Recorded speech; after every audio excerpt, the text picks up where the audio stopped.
Thank you, board members. At this time, it appears we do have a quorum for our meeting tonight. I just received a message from Mr. Cordero. He will be here in approximately half an hour. So when he gets here, we'll welcome him to our meeting. At this time, let us stand for our Pledge of Allegiance and our invocation, please. Mr. Hall, will you lead us in our pledge? Pledge allegiance to the flag of the United States of America and to the republic for which it stands, one nation, under God, indivisible, with liberty and justice for all. Let's pray. Gracious God, we thank you for the opportunity to do your work and your will in this county. Amen. Amen. You may be seated. Board members, you had an opportunity already to look at the agenda. There is one amendment that needs to be made. Item number 9.3 is a duplication of item number 9.1. So if you don't mind, let's strike 9.3 from your agenda line items. Online it was corrected, just on your handout it is not. Is there any other amendments to the agenda that needs to be made? I'd like to add an information item about the scoreboard at Trask High School. Okay, that would be item number 7.8, Heidi Trask High School scoreboard information. Really just a discussion and a couple of questions is all. Yes, sir, Mr. Hall. Is there any other amendments to the agenda before we take a vote? Not hearing any. All in favor with the amended amendments that have been made? Is there a motion on the floor for that? I make a motion to approve. Ms. Burns has made a motion to approve. Is there a second? Second. Mr. Springer has made the second. Any discussion? Not hearing any. All in favor say aye. Aye. Any opposed? Not hearing any. Okay. At this time then, I'll ask Mr. Hall, do you have the closed session motion? As soon as it arrives. Not a problem, sir. Brandon. Yep. All right. I move that the Board of Education enter into closed session, subject to advice from the attorney pursuant to NCGS 143-318.11A3, to consult with the board's attorney in order to preserve the attorney-client privilege to consider confidential student matters as provided in NCGS 143.318.11A1 and the Family Educational Rights and Privacy Act 20 United States Code 1232G and NCGS 115C-402. All right, we have a motion on the floor for closed session. Is there a second? Second. I have a second by Mr. Springer. Motion was made by Mr. Hall. Is there any discussion? Not hearing any. All in favor say aye. Aye. Any opposed? Motion carries. We are now considered ourselves in closed session.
Board members, if I could have a motion to come out of closed session, please.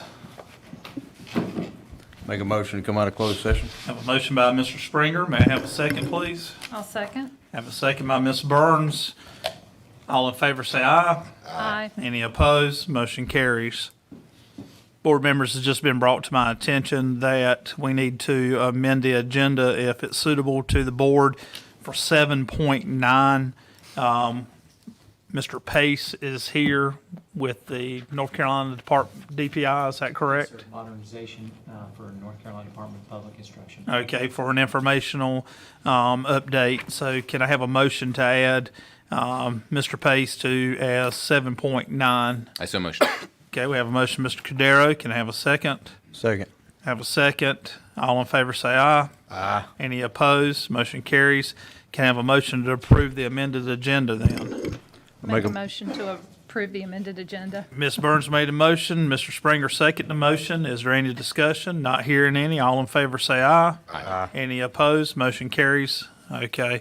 At this time, it's a great honor that we have our recognitions. And so I'm going to turn it over to Mr. Bob Frank Barner to lead that, please. So, Mr. Smith, I believe you get to lead these off with a special guest today from Cape Fear Community College President Jim Morgan. Okay.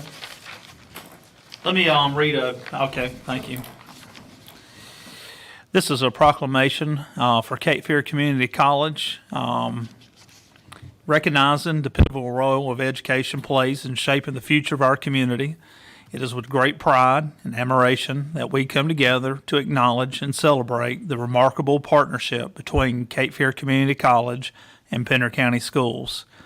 The collaborative effort between these esteemed institutions are a testament to the shared commitment to nurturing talent, fostering growth, and propelling students towards a promising horizons. Through their joint initiative and unwavering dedication, Cape Fear Community College and Pender County Schools have created a powerful energy that enriches lives, strengthens our educational landscape, and paves the way for a brighter tomorrow. Whereas the education is the cornerstone of a prosperous and vibrant community, fostering growth, innovation, and opportunity for all. And whereas Cape Fear Community College has demonstrated an unwavering dedication to the success and advancement of Pender County schools and students, and whereas Cape Fear Community College Pathway to Career program has provided an invaluable support to Pender County and Pender High School seniors who are at the crossroads of their educational journey, helping them finish and find a direction of purpose in their post-secondary plans.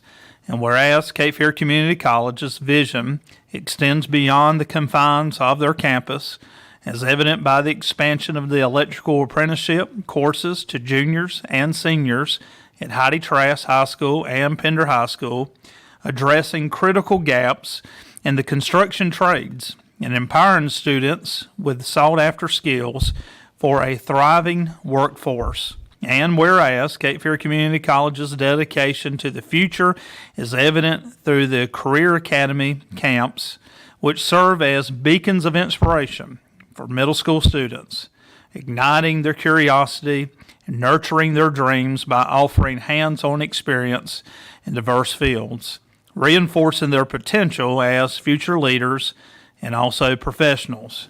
And whereas Cape Fear Community College Alliance with Pender Early College High School, a national blue ribbon school, underscores their commitment to innovative education, providing a platform for students to earn college credits while attaining their high school diploma, ensuring a seamless transition into higher education.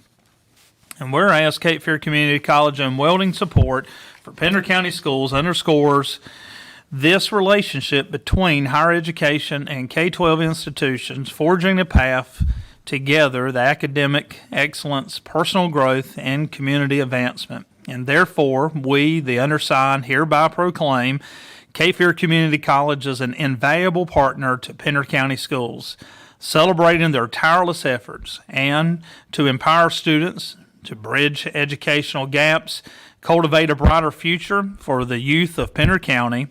We commend their dedication, innovation, and commitment to nurturing young minds, ensuring the flames of knowledge, curiosity, and ambition burn ever brighter.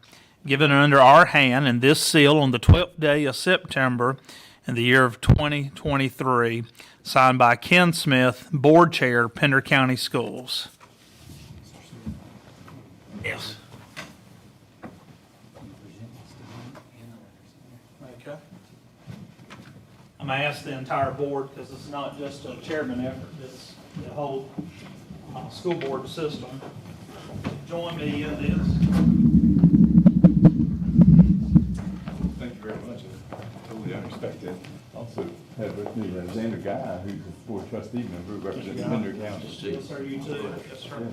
Here is the signed proclamation, as you'll see, that you can have.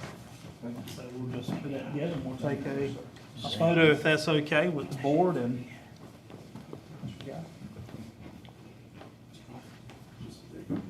Ready? 1, 2, 3. One more. Okay. Thanks. Would you like to say anything, sir? Well, thank you very much. Thank you much. Thank you much. Thank you. Well, it's a great partnership that we have, and I'll say there's other things we're working on. The CAP, College Accelerated Program that we're working on with Pender is a pilot, and I would also say there's more to come. Yes, sir. They were working on some expansion opportunities, and when I started as president of KP Community College, I thought we needed to increase the footprint in Pender County, and there's a goal by my future NC about reaching credential attainment 2030 to have 2 million credentials in North Carolina, and since the results in 18 to 21, in 2018 and 2021, Pender has actually grown in those numbers by 9%. Wow. And so we're moving that needle, and we're going to continue to do so. And so we're here to help to make that happen. And so, but it takes y'all's support to make it happen, and superintendent as well. So thank you. And Mr. Moore, would you, I know you introduced me to your guest. Xander Guy. He's a representative. He's a board trustee member on our trustees, but he represents Pender County. And he's been helpful in the background this year. I'm hoping soon in the state budget, we'll have some things that come out that are going to be supportive of Pender County as well. He's going to help us with that too. Wonderful. Okay. Well, let's give our visitors a gift.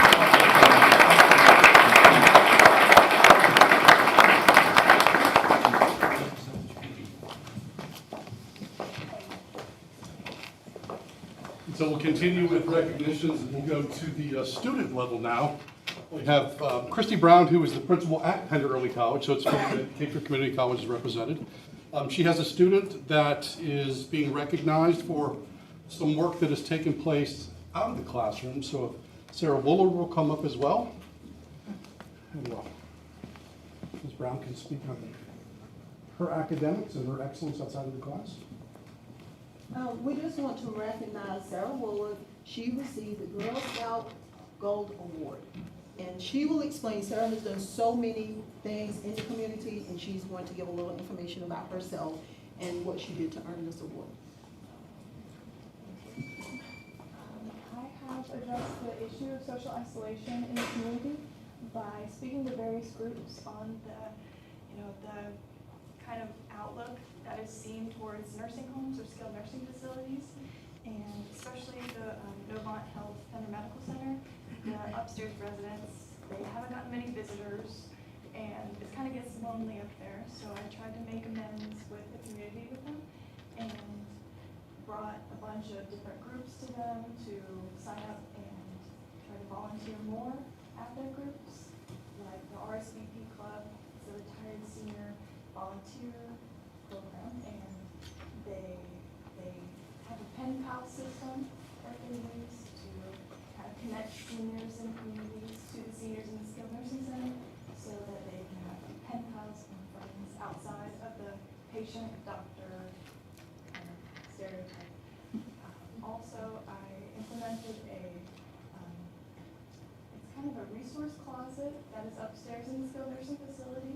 It is used for fidget toys, stuff to use with your hands, and connect with the volunteers that come up with the residents in the skilled nursing center. So we've got puzzles up in there, and we've got a bunch of things that remind them of their time outside of the community. So there's a puzzle up there. It's like a dog and a cat, and then there's like little questions in the puzzle. That's like, what was your first dog? What was their name? So that it brings a connection to the person in the community to the skilled nurses. Wonderful.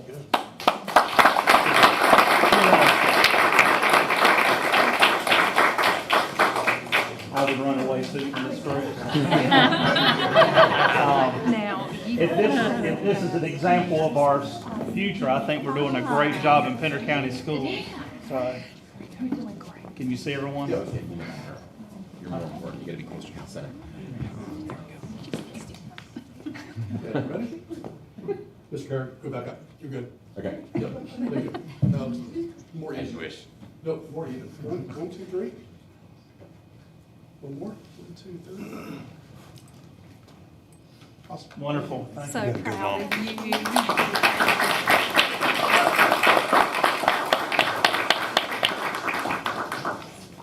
So now we'll have Dr. Brandy Sawyer come up. Dr. Sawyer would like to recognize someone that a lot of you may have seen, if you're lucky, because he's one of the more busy people when the board meetings happen and has been very busy helping us over the summer. Is your son? Patrick, yes. So I'd like to have Patrick Swope come up. I couldn't let the summer go by and end without recognizing Patrick, because over the summer, he has served so many people in Pender County and outside of Pender County, and a lot of different events that we've had.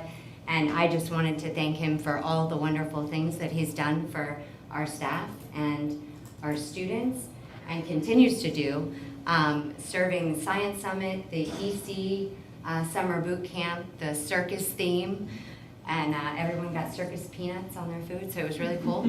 But I just want to thank you for all that you do. Sometimes behind the scenes goes by without being noticed, so thank you. I appreciate that.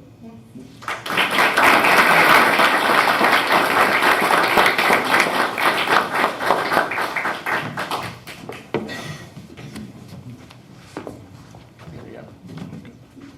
Ready? 1, 2, 3. One more. Awesome. Thank you. Thank you, sir. Thank you.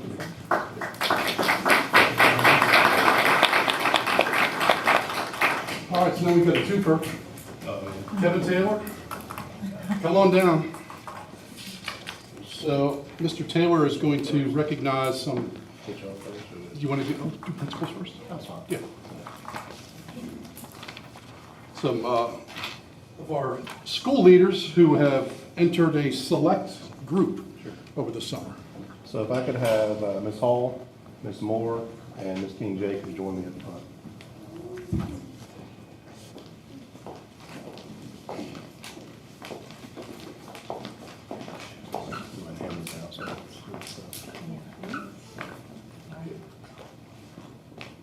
You guys look so nice. So NC Papa, otherwise known as North Carolina Principal and Assistant Principal Association, has been a long-standing partner with Pender County Schools and other districts across the state as well. Over the years, several of our current principals and administrative staff have been selected to participate in our leadership activities and leadership programs. Today, we're recognizing 3 of our own that have been selected to participate in the Early Career Principal Academy. Congratulations to you guys all. Each individual applied and was recommended by PCS leadership to be a part of this program. So congratulations to all of you. Thank you.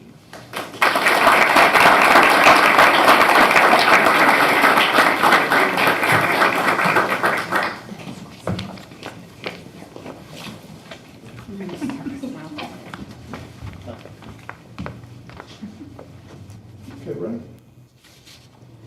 Go 1, 2, 3. One more. Awesome. Thank you. Congratulations. Congratulations. Kevin Taylor gets to stay and have some introductions of some folks very close to his day-to-day operations. They're off. Thank you. If I could have all the HR team come join me up front. None of us would have jobs without these people. So but they're the ones that hire.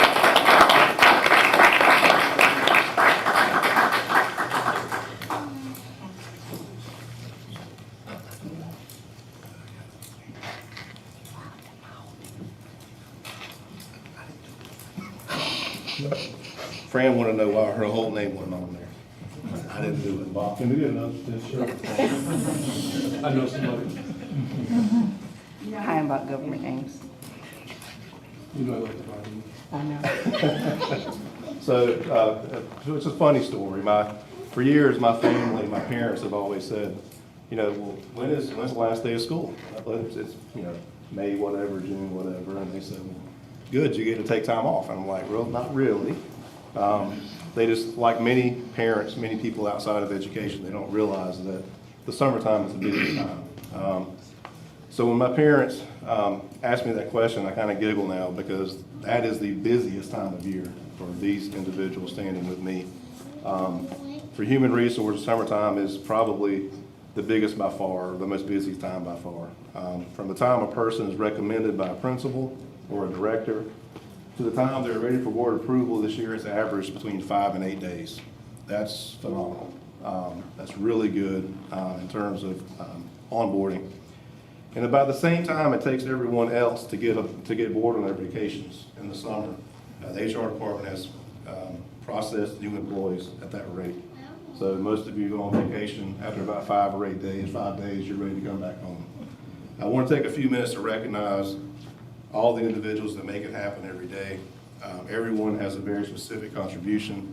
Ms. Crystal Garhammer she runs Point up here at the front office, answers lots of phone calls, also helps to organize all the processes that we do behind the scenes.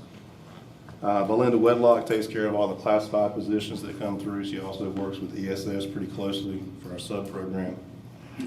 Fran Robinson takes care of all the employee benefits, medical leaves and other forms of benefits.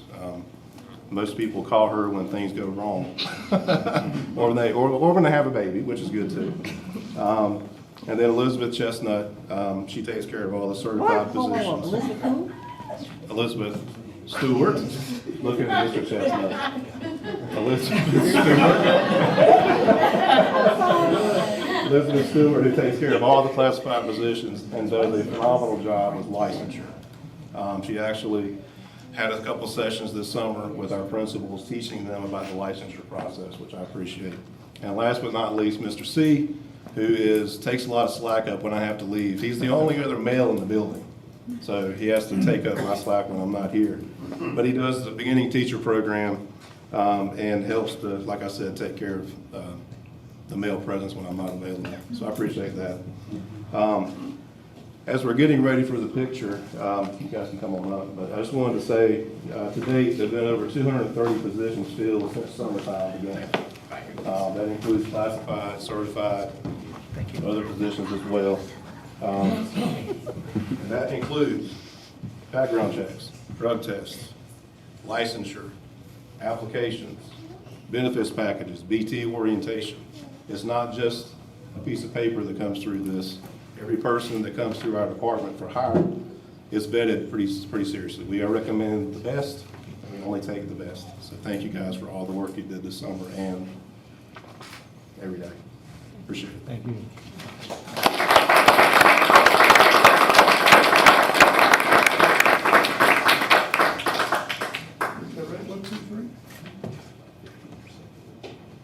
All good? Thank you.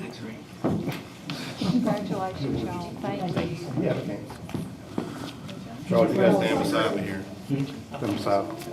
We'll take one of these. should be on each side to balance it out. See, I get this a lot. Come together, let's go like each other.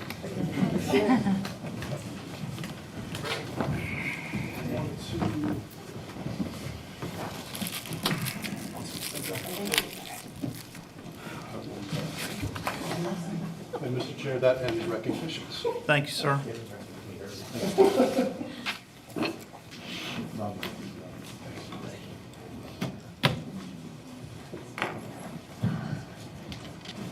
This time in our meeting is public comment. I believe we have someone that's called in and then someone that signed up for in person. We'll do the call-in first. Good afternoon. I'd like to introduce myself. My name is Tiffany Norris. I am the mother of 6 children. My daughter graduated from Topsail High. My oldest son is currently a sophomore at THS. I have a 7th grader at Topsail Middle School who is also in the EC program. My kindergartner started at Topsail Annandale this year, and I have 2 little ones who will attend these schools as well.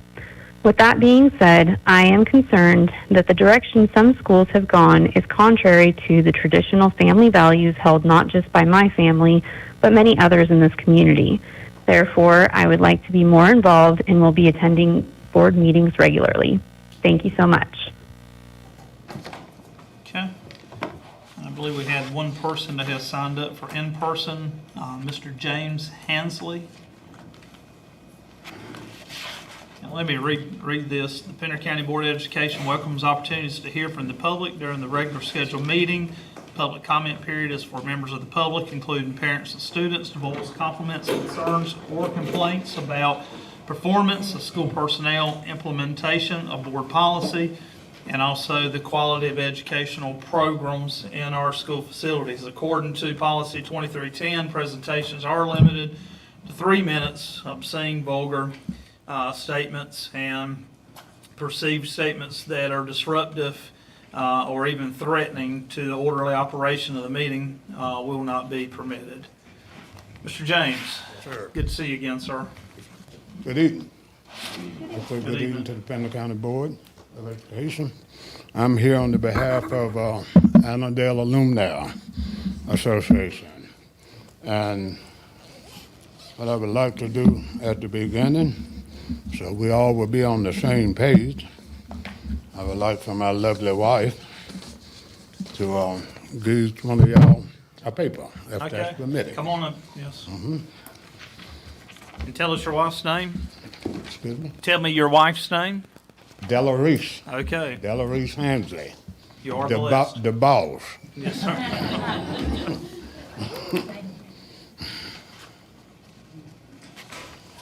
That's- Thank you.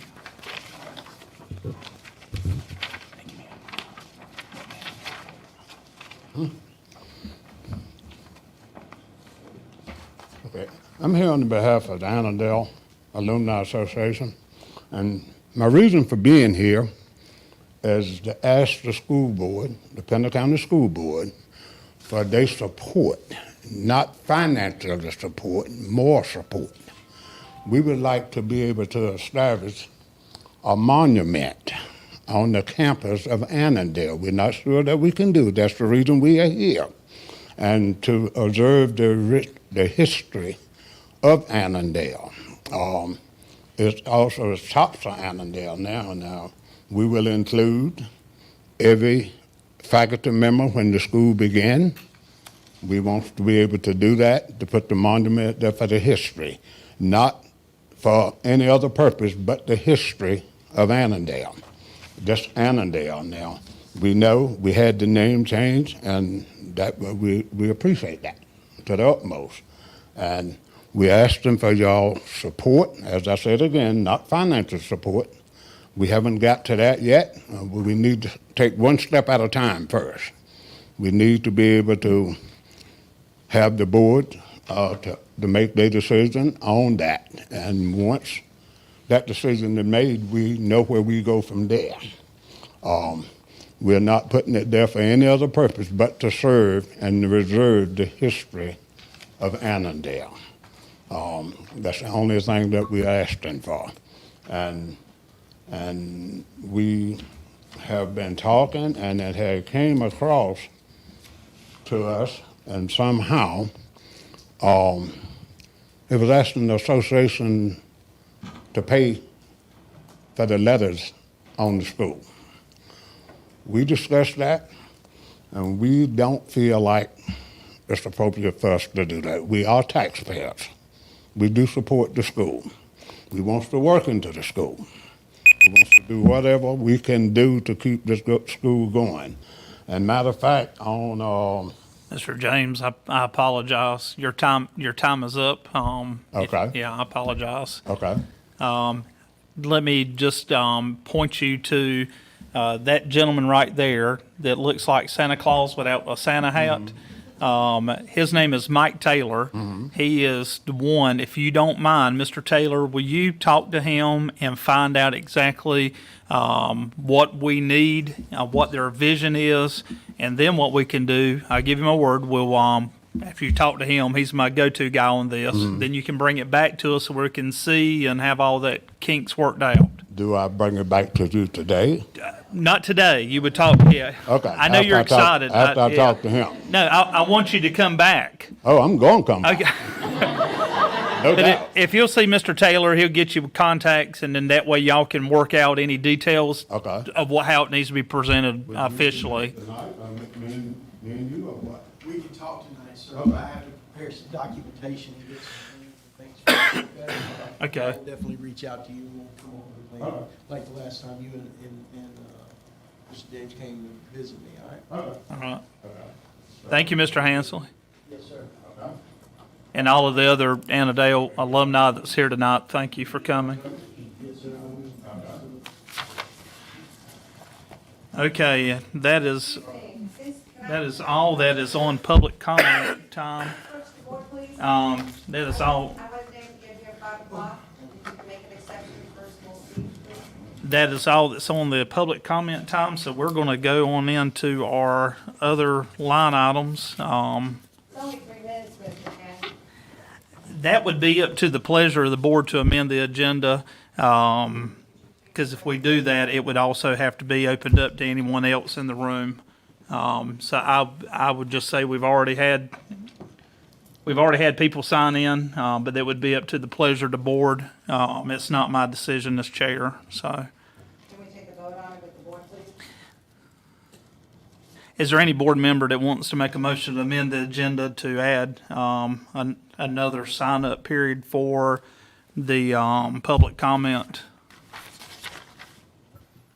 I'll make a motion to allow another public comment. I was only able to get here at 5:30 myself, and I understand that there's a special meeting before this, and that kind of changed normal procedures. So I think that in the interest of allowing public comment, I think she gets 3 minutes. That's my opinion, so I'll make a motion. All right, is there a second to it? I'll second. Okay. Is any comment or discussion before we take a vote? The only thing I'd ask is if you do this to make it item number 8.17, if it is approved. Without And it- objection, sir. And it would not be just for one individual. We would put the sign-up sheet for 5 minutes at the front, and then Mr. Frank Barner or Mr. Kevin Taylor, our assistant superintendent, within 5 minutes after it's out there, if you'll bring it back up, if it is approved. Is that okay? Yes, sir, without objection. Have a motion and a second to add item number 8.17, public comment extension. Okay, if there are no other comments, we'll take a vote, and all in favor say aye. Aye. Any opposed? No. Okay, motion carries then. So change your agenda packets to that, please.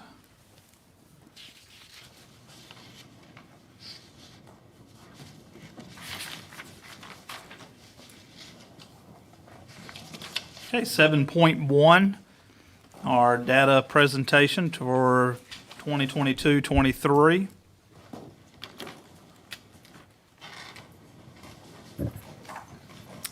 All right, well, it's that time of year when we provide the Board of Education our general public our accountability update from the previous year's data. On September the 6th, the State Board of Education released the preliminary accountability scores to all schools and school systems across the state. Tonight, I'm proud to introduce both our Chief Academic Officer, Brandy Sawyer, and our Director of Testing and Accountability, Ms. Fallon Fuller. Before I turn it over to them, just a quick overview of the presentation. If you can turn it to slide 2. There you go. As you can see on the overview slide, we'll discuss how scores are calculated as well as how Pender County Schools compares to the state. as well as ourselves over time. We want to be able to show you how we're progressing as compared to the pre-COVID era and the results that we had prior to COVID in all state-tested subjects in all grade levels. We will also review all school performance grades from this year before closing out with several key accomplishments and sharing with you the next steps as we move forward with these results. Slide 3. As shared with the State Board of Education, they released the data on September the 6th, and these are preliminary results. What that means is that the state will finalize the results on October the 4th. They allow a month for schools and school systems to review the data before finalizing the data. So at this time, I'm going to turn it over to Dr. Sawyer and Ms. Fuller. So we first wanted to just kind of go over the North Carolina accountability model components that you see here, just so you have a well-rounded understanding of how we are held accountable for school performance grades. So elementary and middle school, you'll see the EOGs in 3 through 8 math, 3 through 8 ELA, and grades 5 and 8 science.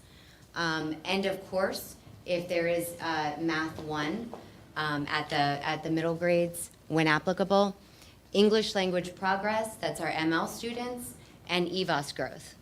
At the high school level, they do end of course exams in Math 1, Math 3, English 2, and Biology. So those students taking those courses would take the exam at the end of course.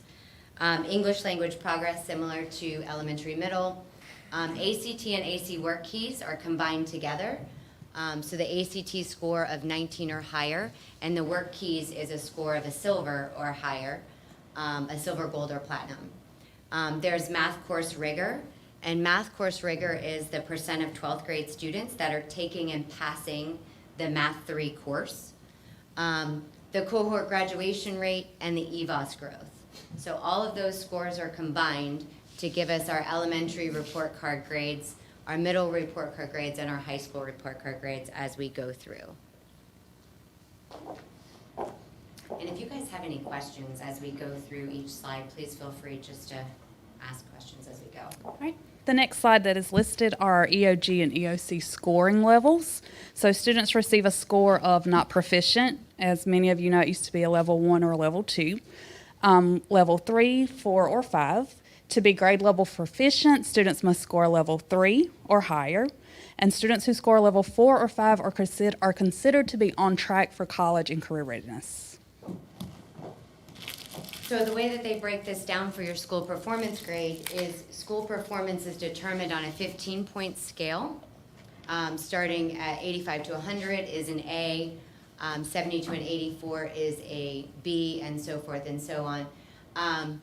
Within that school performance grade, 80% of that grade is your achievement performance, and 20% of that grade is your EVOS growth in your building. So how well the students are growing as compared to other students like them across. Okay. The next slide that we wanted to make sure to explain is it's important to remember that we are still in a pandemic environment and the impact that it's had on our students, teachers, and our community at large. Our teachers are working extremely hard, harder than ever, to help students recover and, more importantly, advance their students' learning, but also their own personal learning. So when looking at the 22-23 data, it's important to remember that 2018-2019 school year was our pre-pandemic results. In 19 and 20, test and accountability were waived. And then for 2021-22 and 22-23 school year, tests were administered and accountability results were reported. So on the next slide, Dr. Sawyer is going to present our performance as a district versus the state and where we rank in regards to public schools in our region. So here you'll see the overall. I want to point out a couple. I'm not going to go through all of them with you, but I want to point out a couple of notable ones that need to be pointed out here. So math grades 3 through 8, grade level proficiency went up by over 6 points. you'll see the work keys went up by 9 points, from 61.9 to 70.1 in overall ACT and work keys. You'll see the 4-year and 5-year cohort graduation rate of 93.7 and 94.3, consistently higher than the state of North Carolina, but also consistently in the top in the Southeast region as well. And then biology at the high school level increasing by over 8 points. As you can see, Pender County is above state average on most of its indicators, except for Math 3, grade level progress in Math 3, and EL progress. And we're going to talk a little bit more about that at the end when we talk about the next steps.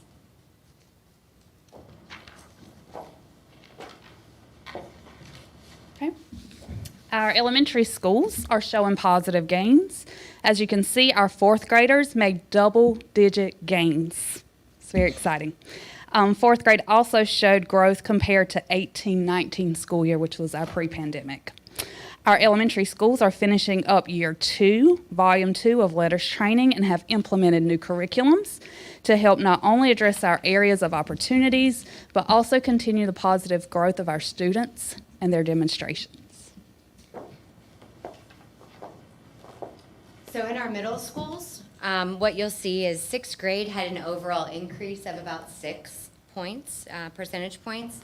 7th grade had an overall increase as well. We did lose a point in 8th grade as we were looking at proficiency. 8th grade science was factored into that, so you'll see at the bottom, we lost a little bit of ground in 8th grade science. But with the new science standards coming out, we're pretty excited about the increase that we should be seeing in our science overall. What you can see on this slide that I think is pretty notable is that since COVID, we've had a steady increase in our scores. We're not quite there at before COVID numbers in our middle schools, but we have had a really good steady increase in our middle school proficiency as we've been going forward since COVID.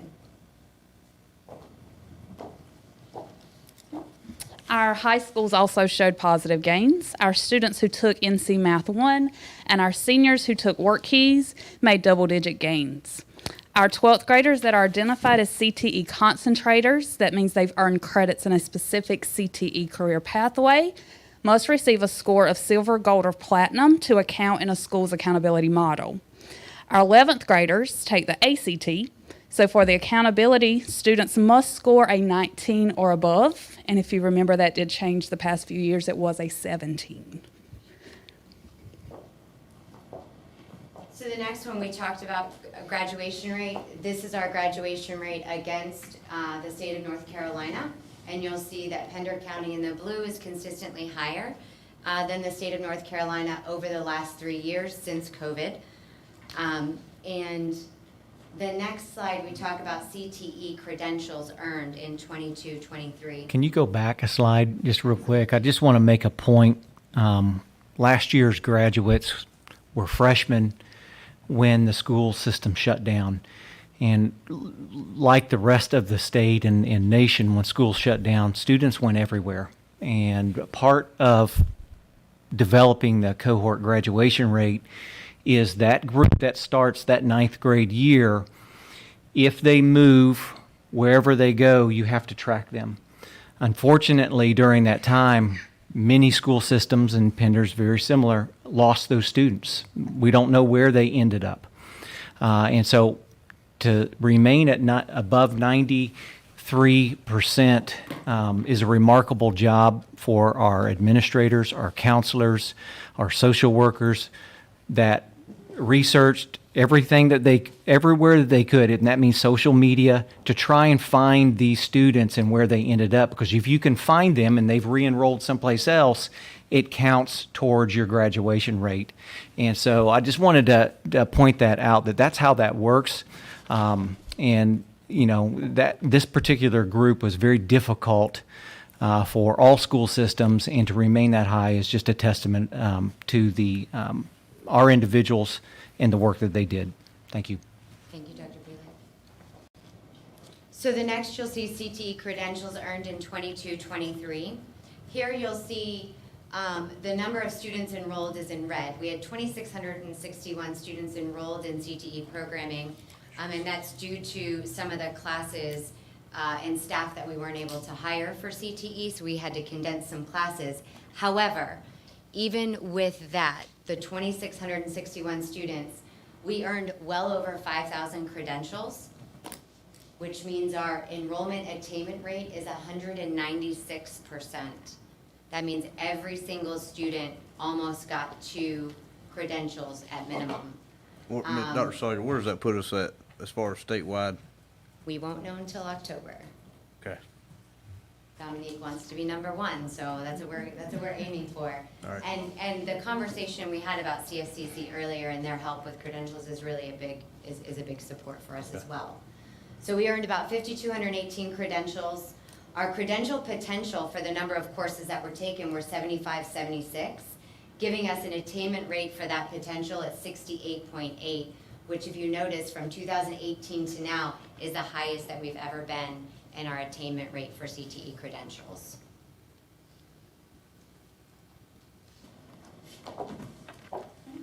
So we gave the overview of us as a district. So now we want to take a look at schools on an individual result level. In 21-22, we had 3 schools that exceeded growth. Pender County Schools doubled that number to 6 schools for the 22-23 school year.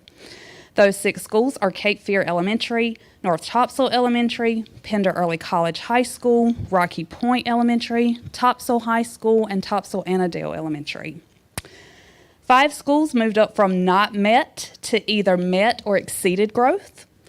Those 5 schools are Cape Fear Middle, North Topsail Elementary, Pender Lee, Topsail Middle, and West Pender Middle School. Pender County Schools also had 6 schools that moved up a school performance letter grade. Those schools are North Topsail Elementary went from a C to a B. Rocky Point Elementary went from a D to a C. Topsail High School went from a B to an A. Topsail Annandale Elementary went from a B to an A. Topsail Middle School went from a C to a B. And West Pender Middle School went from an F to a D. And then we also want to talk about Pila. Pila last year was an F school, and now they are maintaining. So I want to go into a little bit more detail about Pila. So Pila's accountability model is different for the 22-23 school year. In the 21-22 school year, they followed the same accountability model as our traditional schools, so the 80-20, as Dr. Sawyer discussed earlier.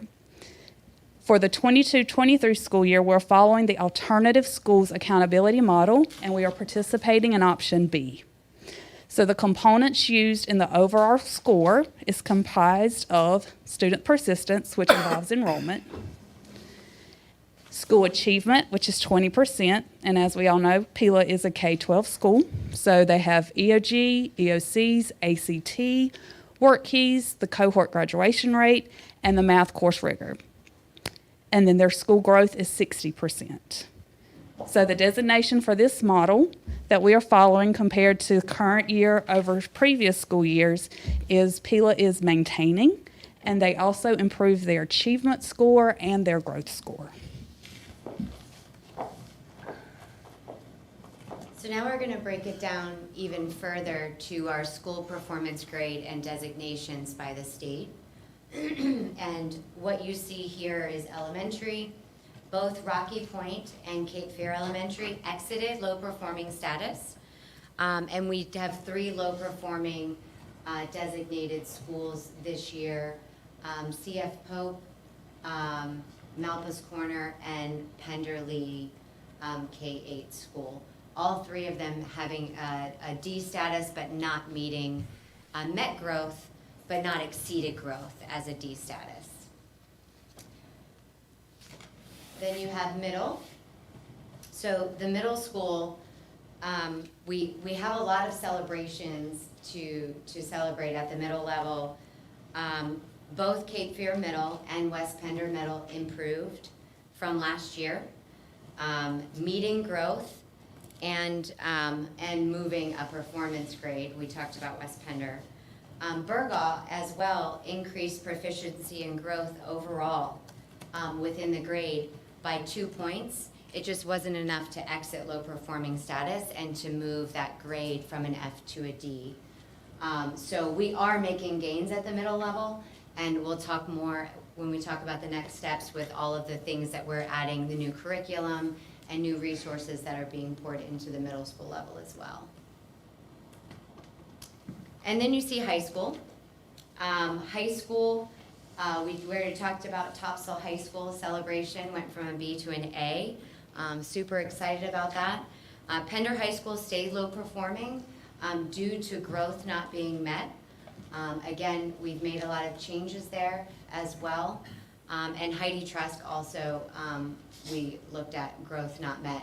Now, even though PILA also is considered maintaining, their performance grade is technically a D, so they went from an F to a D as well, even though they're maintaining. So they did increase proficiency and growth as well. So a couple of key takeaways from all of that. It was a lot. 15 of our 19 schools met or exceeded growth. We decreased from 8 to 7 low-performing schools, so we're moving in the right direction. Math 1 and ACT work keys gained 11% in proficiency. Our Pender County school students earned over 5,000 credentials, increasing with an increase of about 1,543 credentials, which is a lot. All grade levels at the elementary level increased in proficiency. 4th grade, we saw the double digits at 13% overall in both reading and math. Our high school graduation rate remains in the mid-90s, which is well above state average and in the Southeast region as well. And our 6th grade increased proficiency across both reading and math. So we are moving in the right direction with our academics. Some of the next steps that we're taking. Several schools, we've made some leadership changes at some of those schools. We are working on school improvement plans. I know Dr. Breedlove talked a little bit earlier. We had a meeting yesterday and really went over what those, or Monday, it was Monday yesterday, talked about the school improvement plan being due, when we're going to be required with that. And remember, our schools and principals have done a lot of work in creating theories of actions and goals and plans for moving forward this year. So our school improvement planning will be coming to you very shortly towards the end of November. Low performing schools are the priority for support across all levels. New math and ELA curriculum at the middle school level, right? We've implemented new math, we've implemented new ELA. The goal is to invest in our teachers. We make the biggest move by investing in our teachers and ensuring that they have what they need, standards-based core curriculum in their classrooms.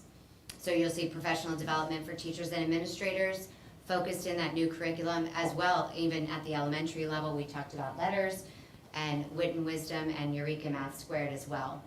There are new science standards coming out. We're super excited about that. We've already started the work on getting a team together to pour through all of that and determine what we need as a district. We are developing a plan for multilingual support as well, knowing that EL progress is an area of need. So we've worked on what that's going to look like moving forward.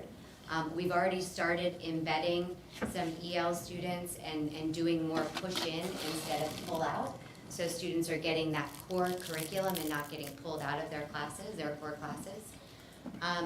We have a new focus on how we support exceptional children in the classroom as well. And ACT is a focus at the high school level. So ACT work keys, we did really well. We gained a lot in ACT work keys. And we lost a little bit of ground in regular ACTs. So we have a focus on where we're going with ACTs at the high school level as well.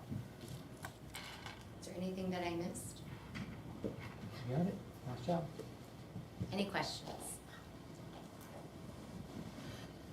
Thank you for your presentation. You're welcome.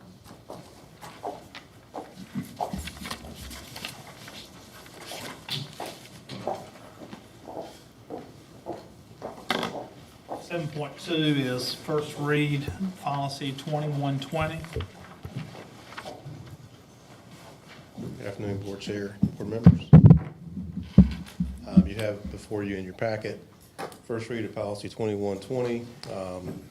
This policy was reviewed in Policy Committee on 8/31/23 with the recommendation to add to number 4, model civility to students, employees, and all elements of the community by encouraging a free expression of opinion by all board members and encouraging and respectful dialogue with fellow board members, the superintendent, staff, and all invited members of the community on matters being considered by the board.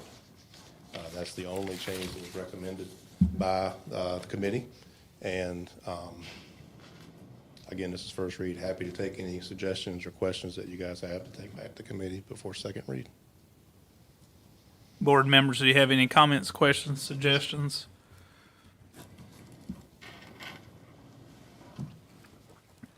Okay, board policy 3210.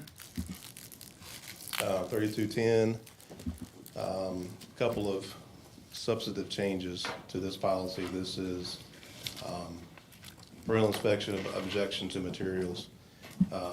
Couple of major points in here. Deals with the, if a material in question is held in more than one school across the district, the principal of every school holding that material shall establish a reconsideration committee to review the objection. The other substantive change in this, 2 more actually,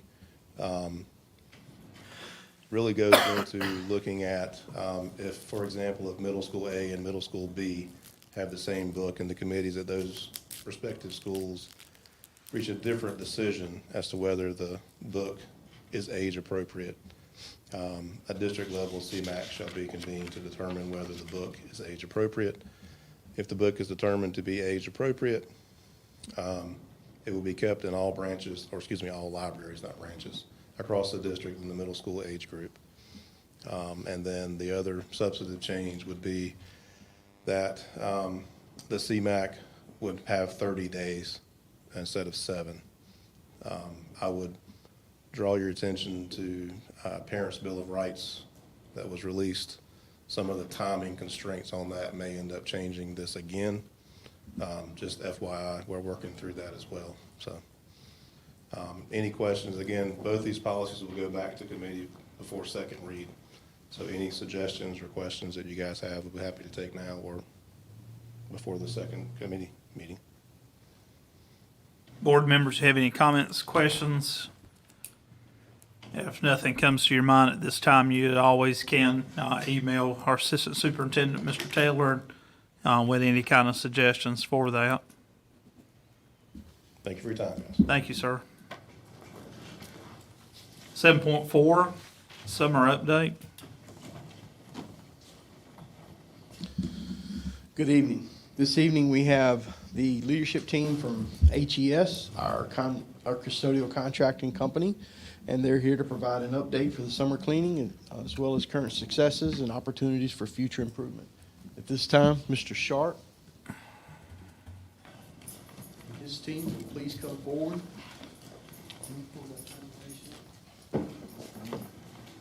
In the board. Yes.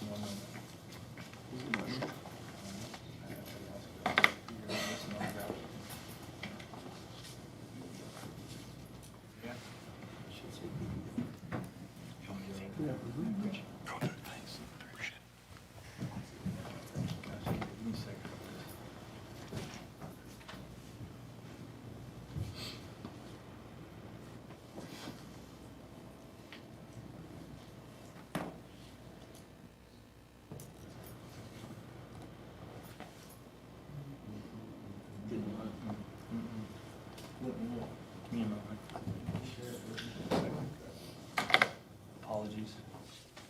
It's not gonna. Just give me just a moment. Apologies. No, you're fine. How's everybody doing tonight? Good. Very good. Good. Good to see you guys. Glad to be here again. Really look forward to speaking with you guys about summer cleanup while the gentleman's getting the presentation ready. One thing I'd like to do is again introduce Mr. Kevin Wagner, who is our regional manager, Ms. Kimberly Bannerman, who is our account manager, and our new account manager for the Hempstead side, Mr. William Mitchner. I'd like for him to step up and say a little something for you, since most of y'all already know us. William Mitchner, new account manager for Hampstead. Essentially going to be the account manager for Surf City, elementary, middle, all the way down to South Topsail. I'm excited to be here, be a part of the community, and bridge the gap between Hampstead and Burgo. Thank you. Thanks, sir.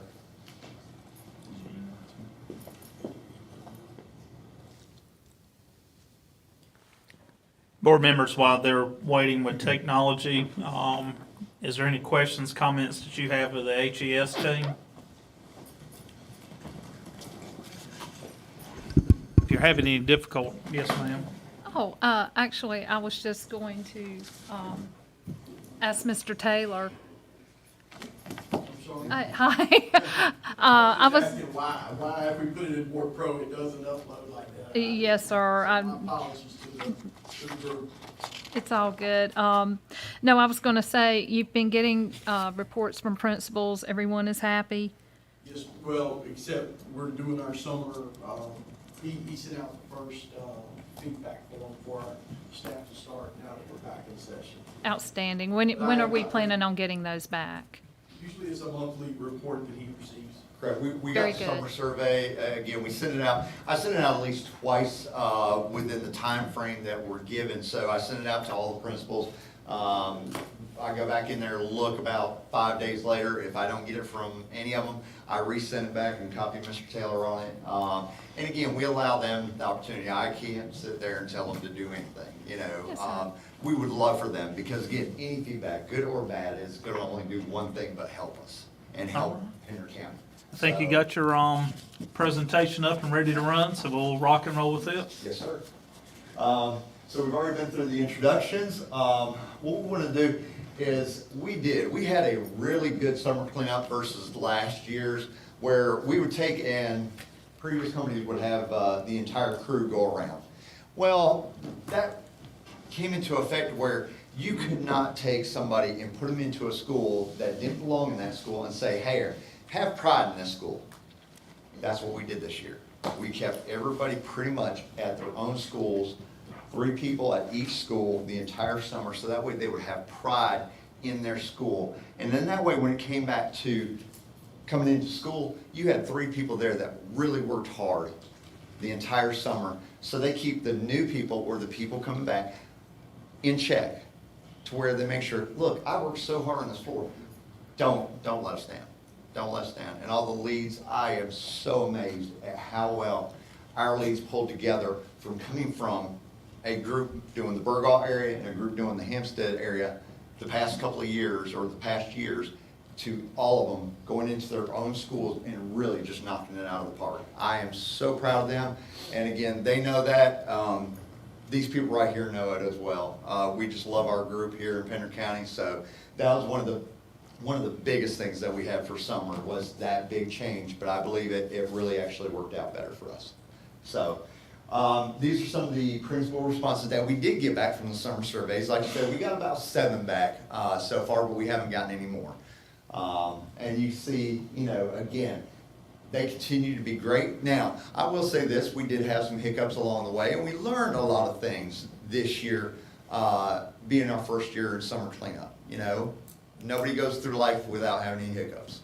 So, but we did learn, and the great thing is, not only our group was great, but y'all's group was awesome. You know, the support that we needed, if we needed to get something done, they were right there behind us to get it done, because again, it was a team effort to make sure all these schools got taken care of this summer. Mouse Corner, you can see again before and after photos. We like to do those just to make sure that everybody's aware of where that last day of school sat versus the first day of school sat.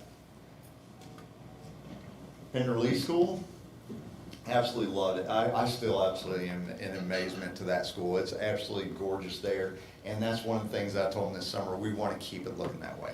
It's one of the best looking schools in the district, and we're going to continue to strive to make sure it stays that way. Rocky Point Elementary School, one of the older schools in the district. Miss Fay down there, Shannon, everybody that we had down there, and even Miss Perkins. I mean, they're just absolutely wonderful, but Miss Fay, I mean, she knocks it out of the park every summer, and she's just an absolute wonderful person to work with. One of our best leads that we have in the district, too. So, and of course, Surf City Middle School and Elementary School, one of our hardest ones because of the sand issue. But as you guys can see, the very top corner, it wasn't easy. It was not easy. One thing that we're hoping for is, again, we're working through trying to get areas to where we can make sure that our sand levels are staying down. But again, our team there, again, knocked it out of the park. Got the new mobile units ready to rock and roll. And I think we're just, you know, we're in for a better year this year, you know? And that's one of the things where, again, we've added on an extra account manager. We're just looking forward to make sure that, you know, we take care of you guys. And if you guys have anything for us or need anything from us, please don't hesitate to let us know, because we're always here for that. And any questions? And of course we do. We stick with this one photo because, again, Miss Bannerman, she shakes her head. But it's the pride that we have. It's the pride that we have in making sure that we are a part of Pender County. So. That's Apples Corner, is that correct? Yes, sir. That was last year, first day of school last year. And that's why I like that. So we thought we'd keep it up there. I think Mr. Springer, did you have something? Yeah, sir, do you have a business card? Sir? Do you have a business card? I do out in the truck, yes, Okay, sir. great. So let me ask you a few more questions. You said there was a survey put out. About what time was that survey put out? It was put out, I believe, August 28th, 26th or 28th, but it's usually the end of the month. So in other words, when we do report cards for the schools and stuff for September, I'll usually send it out about a day or two before the end of the month, and then give them till the 10th of the next month to have it back to us. And you've only gotten 7 back so far? Yes. Okay. What about employment issues? Do you have any problems keeping people employed? Not keeping them employed. We, of course, coming back from summer, we do have a drop in our employment. We're sitting at about 92 to 95% fully staffed. But again, anybody that we have coming through, Ms. Bannerman is running them through the process. We're constantly looking for new ways. As a matter of fact, our sister company actually threw something out there at us that we didn't even know. ESS, they had yard signs out there to say, hey, we're hiring, you know. Sorry, I didn't think about that, but you know, that's one of the things that we're gonna look at doing too. So that way we can make sure that we're fully staffed. Yeah, so that being said, do we have enough people online right now to be able to maintain the schools you have? Yes, sir, definitely. Okay, without any gaps showing or voids? Minimal. Again, things aren't gonna be perfect, but we are working towards that. Okay, and so when do you suspect that'll be done? Or when I'm do you hope? looking at, it's probably gonna be around I'm gonna say the end of September. Okay, all right, thanks, sir. I don't have anything else. Any other board members have any questions, comments, concerns? Let me say to you before you step down, I had the privilege of one of the schools that you showed up there, Rocky Point Elementary. Yes, sir. My gracious, I was really blown away to visit there. One of the first things that I said while visiting was that floor. It really was amazing how, and I mean that in a good way. It really was shiny, and to be an older building, I was very impressed in what your team had done there at Rocky Point. What was the young lady's name again? Miss Faye Watkins. She's Okay. actually probably in her late 60s, I believe. But she's Late still a young, 60s. she's still a young lady. That's right. And she does an awesome job. Yeah, but will you let her know that the school board chair visited the other day, and it was beautiful. The school is beautiful. Y'all are doing such a great job for what I saw as boots on the ground, so thank you. Well, thank you. We appreciate that feedback, and they're going to absolutely love that as well. Yes, sir. Thank you for all coming. Yes, sir. Thank you. 7.5 Financial Board Report as of July 31st.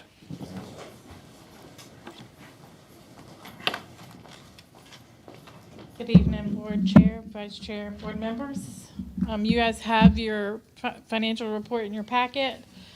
I do want to just point out a few things. Again, this is a continuing estimated initial allotment budget. So this you will see is a bottom line figure in each fund.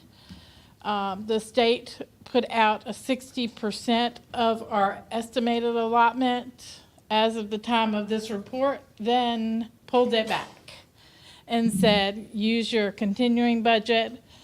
So we're back at complete continuing. So if you guys have any questions, if you notice, there are some notes, and I want to make sure that you're aware of these.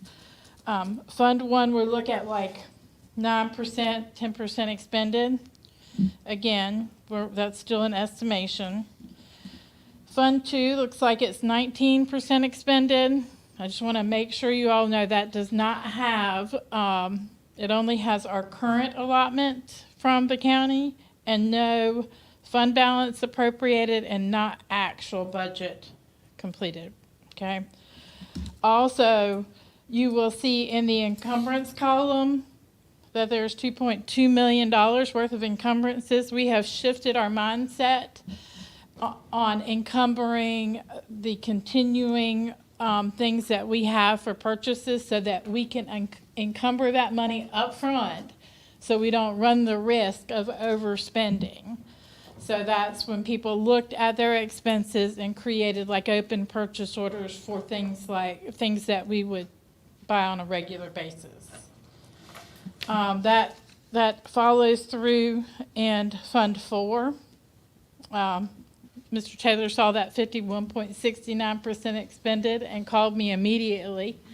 I explained to him, Michael Taylor, that does not include the carryover amount from prior year of the budgeted expenses that did not get completed. And it also does not include the fund balance appropriation. Any questions or concerns about the financial report? Board members, you had an opportunity to look at all that. You have Ms. Lisa Nowen in front of you now. Do you have any questions or comments? Thank you for your time. Thank you. Okay, 7.6, attorney fees. Okay, and you guys have that report in front of you. Any questions or concerns? I can tell you that we probably did not get a completed bill in July, that it's not gone down that much. Let me explain that really quick. Remember you asked for That's right. You asked for an early bill. That's correct. That's the reason. So July looks really small because there was a request for an early bill for the month of July to be submitted early. So it could be paid before the end of the fiscal year. Yes, so just so you know, all funds that are spent in June or from June expenses need to be paid in June. So this year, I requested that to be paid so that we have a clear track of what the expenses are. Okay, any other questions? 7.7, fuel and electricity.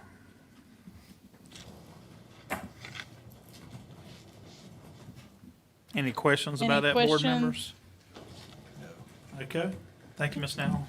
Thank you. All right, Mr. Hall had requested item number 7.8, the Heidi Trask High School scoreboard for the football field. Mr. Hall, I'll turn it over to you at this time, and Mr. Taylor is also for you. I've just heard of some scoreboard trouble on the field at Yes, your sir. old high school. You probably have experienced all this before. Yes, sir. Has anything been done to try to help it in your? We have had several issues over the years, as you pointed out. Even when I was the principal there, we've been able to make repairs to the scoreboard and keep it going. But after the last repair that was made and a visit with our county athletic director and our director of maintenance, we did recommend that Heidi Trask consider purchasing a new scoreboard similar to the one that Pender High recently purchased. Obviously, that would be through their booster club sponsors and things of that nature. The scoreboard is the original. It's outlived its life, which is good in one way, but obviously it's a very expensive item. So in another way, it becomes a significant burden financially to the booster club. But we've made repairs along the way. We did identify there's some serious moisture issues that are causing corrosion on the electrical components, which we believe needs to be replaced at this time. So in the meantime, about all we can do is just patch and. Yes, sir. Yes, Right sir. up, yeah. And I think that's what we've done up to this point, is just kept making small repairs. But it's becoming very difficult to maintain. Okay. And Pender, their board was paid for by their booster club as well, I'm assuming, right? That is correct. Yes, sir. Their booster club did fundraisers and saved money over the last couple of years to purchase it. It is a very significant purchase. How much is that purchase? Roundabout, Mike? About $20,000. $20,000, okay. Yes, sir. Okay.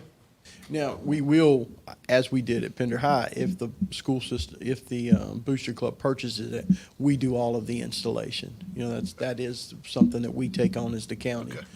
The new electricity, the lift, and all those things. Okay. They, what about repairs? Is that, you probably just, We usually do the repairs, sir. Yes, sir, along the way, but okay. Well, that board is 23 years old. 23, 24 years old, yes, sir. Yeah. Okay. I think August 2002 was their first year, right? Well, if I y'all think can that's right. help them as you've been doing in the meantime, I'm sure Yes, they sir. appreciate it, so. Yes, sir. All right, thanks. Thank you, sir. Board members have had opportunity to look at the consent agenda. Oh, we got one more. I apologize. What? I apologize, Mr. Pace. I didn't even read my own handwriting. You come on down. You're the next contestant for Pender County Schools.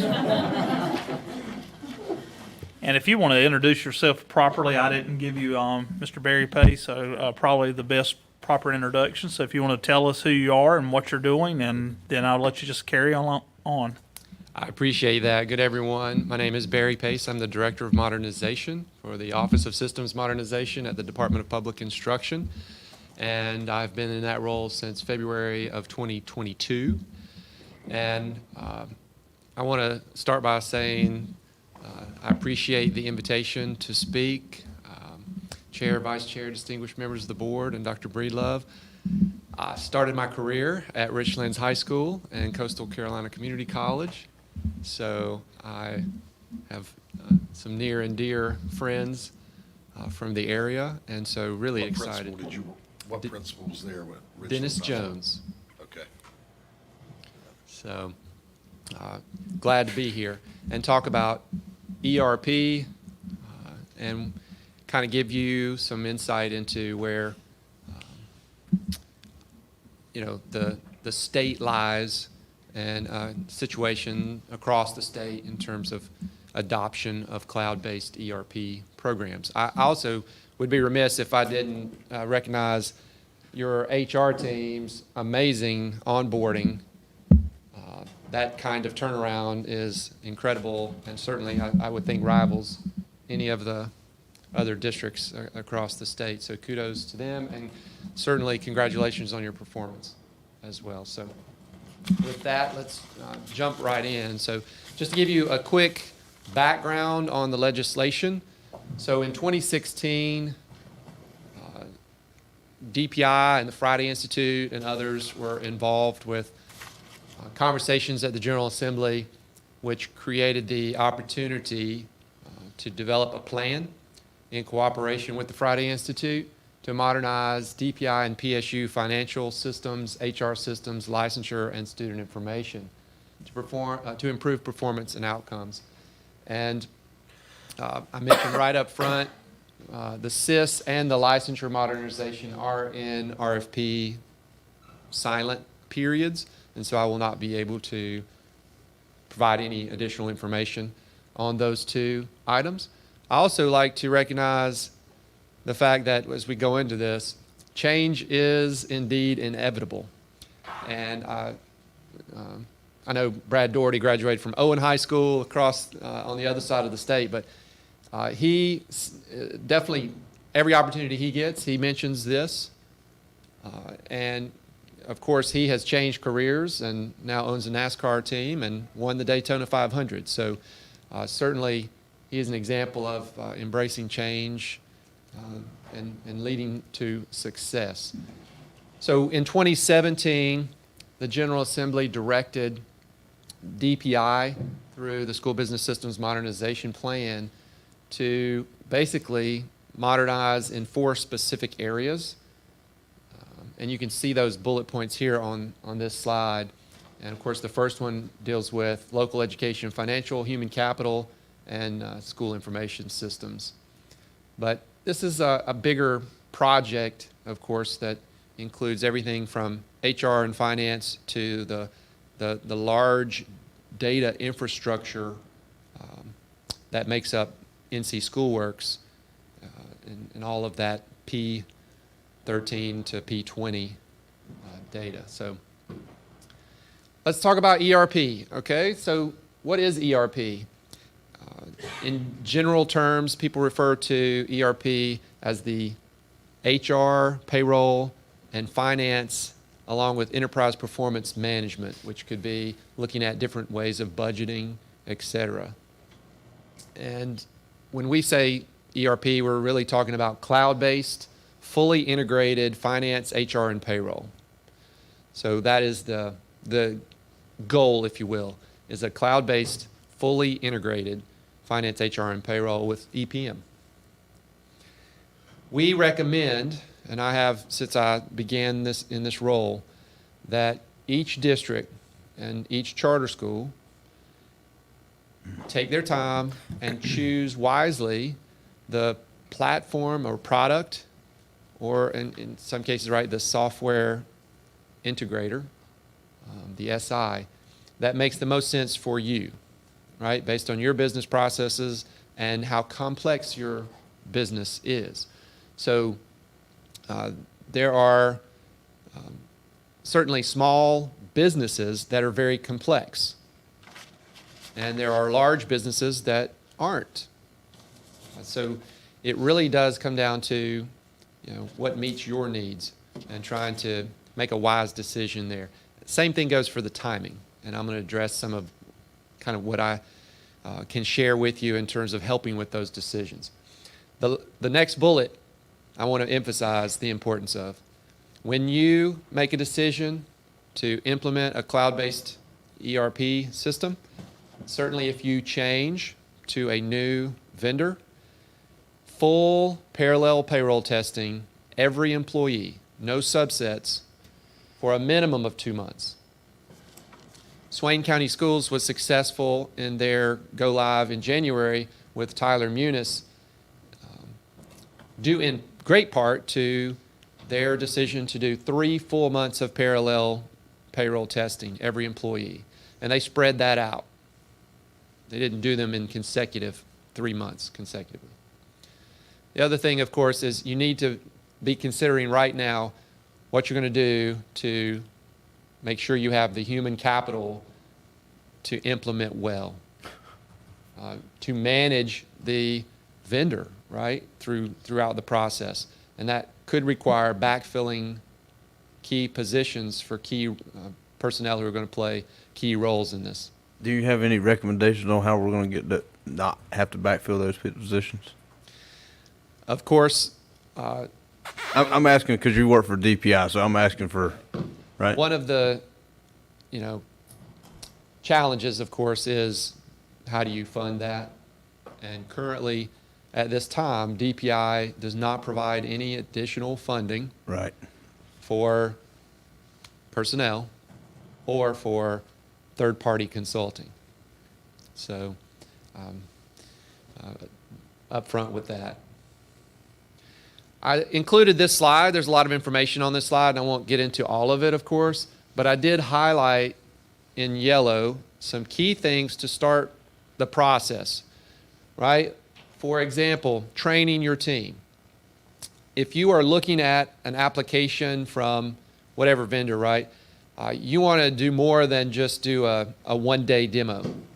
You want to dig in, and you want to ask for training on that platform, right? To make a decision, a wise decision for your district, you need to experience that platform and go through some training.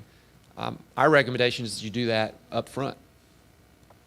Ask for some training resources, review those, potentially some web-based training, not just the demo, right? Because in the demonstration, whether that's face-to-face or virtual or a recording, the vendor's going to show you what they want to highlight, right, et cetera, and not necessarily what matches up with your business processes. So at the same time, you can already be taking an inventory. Start with the low-hanging fruit. Figure out what your low-hanging fruit is. Figure out where that would fit for you in the timeline of things, and be ready to knock those out, because what we've learned is that needs to happen. You do not want to compress your timeline early. If there is a deliverable for a project plan in Microsoft Project, you want that time that it's due to be met, right? Because anything early on magnifies later. So I won't go into all of this, but suffice it to say, you have to do your homework. You have to put people in roles where they can dedicate the amount of time that is necessary to make the project successful. And you simply cannot rely on the vendor to do all of what's required to ensure success. All right, to give you a quick idea of some different timelines, I know this is really going to be fast and high level, but I just put this here in front of you so that you can kind of see a couple of things. One, that we have a sunset for the AS400 hosting. And so you can see that out at the end of 2027. You guys have taken some steps to move off of that platform, but you do have historical data there. And so I am exploring potential options that districts could leverage for that 30 plus years of HR data and 10 plus years of finance data that would be cloud-based. But you do need to think about that. There could be some shared costs or whatever with that, because the ERP vendors do not want to put your historical data in. So, the ERP vendors are kind of loath to go back more than 2 years. So you need to be prepared to negotiate if you want 3, 4, or 5 years of historical data in upfront, your new cloud-based system.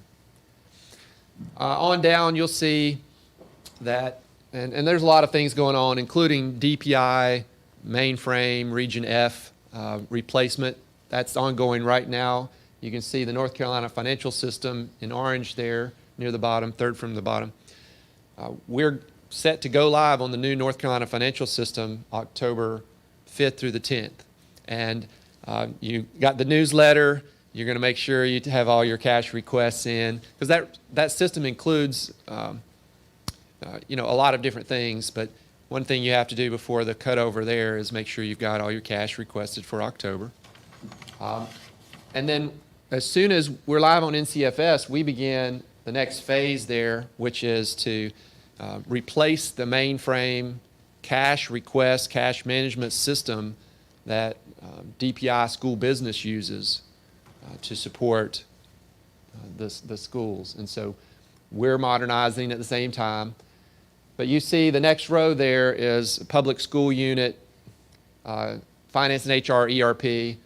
And those numbers you see across there through 115 live really are just the school districts. So obviously charter schools is another 211. And so we have just the districts kind of out through the end of the decade, as you can see there. Now, when you have to go may depend on what your current vendor's situation is, right? So you guys are a Link district, EMS Link, and they have a different current coding structure for Link v6, which I believe you all have hosted at Link, so off-premise. And that timetable may look a little different for having to move, right? Where if you're a Sunpack district, they have a little different coding structure. With NCFS, we're implementing a new PSU chart of accounts. So there may be a different timetable there. But since you're Link, I think you're not looking at quite as compressed a timetable as, say, a Sunpack district. So I'll just put that up there so you can kind of have an overall view of the modernization. What is the order of priority for us right now? We're still working to land the current pilot planes, right? So Guilford County Schools, Charlotte Mech, etc. We are going to be migrating all 113 school districts, AS400s, that are currently hosted at SAS to a new vendor, DIT's Mainframe as a Service vendor, and that will take place between October and June 1st of this year. So that's another area. We, of course, have already talked about the agency Region F modernization. The new PSU chart of accounts is 34 characters, not including your 3-digit PSU number. And the big thing there is that we have established a vendor, ERP vendor testing, your current vendor testing window from November 1st to May 31st. And they have to incorporate grant year accounting by July. So another thing, right, in the middle of all of this decision making. I'm bringing all this up for a reason that I'll explain.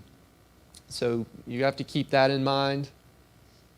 And of course, we've been meeting with all the vendors, so Link is very aware and preparing for this. And the grant year will be determined by adding one additional character after the fund code. So 1, 2, or 3 will have, a 5 behind it for next fiscal year, and that'll allow us to do grant year reporting all the way to the Office of State Controller and the State Banker. The next thing is big in terms of your maybe process that you're using here to make a decision. One of the things that I did was I hired a gentleman named Stephen Katz, who is the former product strategy director for PeopleSoft for HCM, Human Capital Management. And we've been working together to create a fit gap analysis spreadsheet. That spreadsheet is done. It has been sent to all 4 of the district vendors. And they are already looking through that, and we'll be having 4 different meetings with each vendor to go over different parts of that. We plan to present that at the end of December. I'll share with you that this spreadsheet has over 1,700 rows and around 30 tabs. So it's a massive undertaking, and that will inform or help inform decision-making for districts. So our time frame for publishing that is at the end of this calendar year. If you haven't already checked it out, we do have a new interactive statewide job board.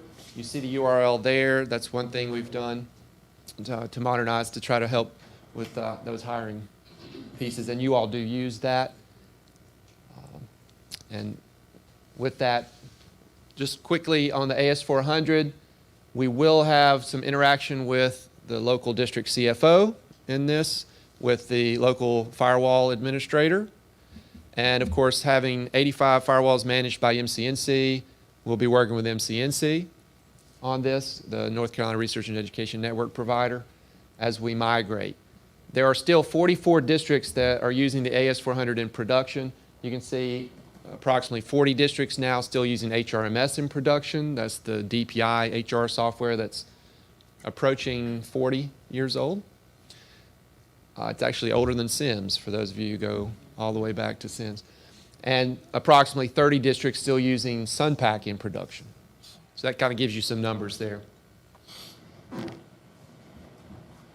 Just a quick, idea of the stuff that fits within the Region F bucket in terms of cash management, cash requests, PSU general ledger, chart of accounts, and all the school business data reporting requirements. We've already talked about grant year. Here is the old chart of account structure. So we're going from about 19 to 34. And again, that's not including your 3-digit PSU number that's included in all of the UERS files that you send for uniform education reporting every month. And you can see the grant year reporting right there at the front. So your current vendors and all these vendors, right, all 4 vendors that might potentially be a choice, they all have to do this by July. So keep that in mind. And, they only have so many people. This is just a quick example. You can see just this one tab has 159 rows on it. And you can see here we're making sure that the vendor has CEU credits, making sure that they have longevity covered. And here's just 5 rows out of the 1,700 plus on the spreadsheet. One of the things that we did last summer was introduce a 12-page pre-go live checklist. It is available from this Google link. The actual checklist that would be sent to a district that's implementing, beginning the process, it would be a password-protected Word document that they would use. But this is available for anybody that wants to check out what the pre-go live checklist looks like. And I think that's been a resource for everybody, including the vendors. Along with this, we also have now a sandbox at Orbit for the state retirement system. So I would throw Orbit testing in with like the minimum thing to be thinking about, right? Like full parallel payroll testing, URS testing and validation, and Orbit. I'm sorry, you're speaking a language that is a little foreign to me, if you don't mind. You said you had a sandbox in Orbit. So we've worked with the state retirement system. The executive director there is named Tom Causey. It's been great. Their IT has a sandbox, a test environment that they have the ability to spin up. Okay. And then the district can, run their Orbit end of month and send it to that environment. Yes, and sir. they can help get it validated before the go live, right? So as a school district, you are required to submit your contributions to the state retirement system by the 4th business day at midnight every month. And so by general statute, the executive director can only waive that once every 5-year rolling window. So when you go into this process, you got to make sure you test your retirement contribution files before go live. Because if you were to be late more than once, he can only waive it once over a 5-year rolling window. If you're late, it's 1% of your contributions that you would have to pay the state health plan. So it's an example of things that you need to think about ahead of time. And it's challenging. It's a heavy lift. All of the information relating to every employee's retirement records. Okay. So reporting of their monthly that they worked, how much they made, so a direct impact on how much their retirement will be at the end of Interesting. there. Yes. I'm putting this up here. Of course, all of this is subject to change, but to give you an idea of what the pricing currently looks like between these 4 vendors. So Link, if you are moving to the cloud with Link from Link V6, it's a one-time implementation cost of $2.50 per student. If you're moving from a different application besides Link V6, then it's $5 per student. The annual subscription cost is $7 per student. Obviously, Oracle is in a different ballpark, price-wise. Oracle certainly is the most highly configurable of these 4 products. But that comes with its own set of challenges. and need for resources. So I will share with you that I think, you know, if you are a large district and you're moving to Oracle and you don't have currently someone that does regression testing on each end of month and biweekly payroll, you would need that role. You would need to add that role to your staff. You would need to add staff on the IT, call it IT finance, that has some familiarity with Oracle. Those kinds of things. Oracle is used to organizations having those kinds of resources. So I mentioned that. Tyler Munis, you see, is approximately, I'm going to say $33 per student. It depends on your size, like how many students. And of course, if you have less than 4,000 students, there's a baseline charge on most all of these as well. For Link, you know, it's like 4,000 or less students, the one time is 20,000 to move to the cloud. For Serenic, which is now Syllogist Ed, which Durham is implementing, you know, it might be a $50,000 base charge, right? Tyler Munis has a $100,000 base charge. Oracle doesn't have a base charge, so if you were, you know, Hyde County looking at Oracle, it'd be over $1,000 per student easy, right? Or way more.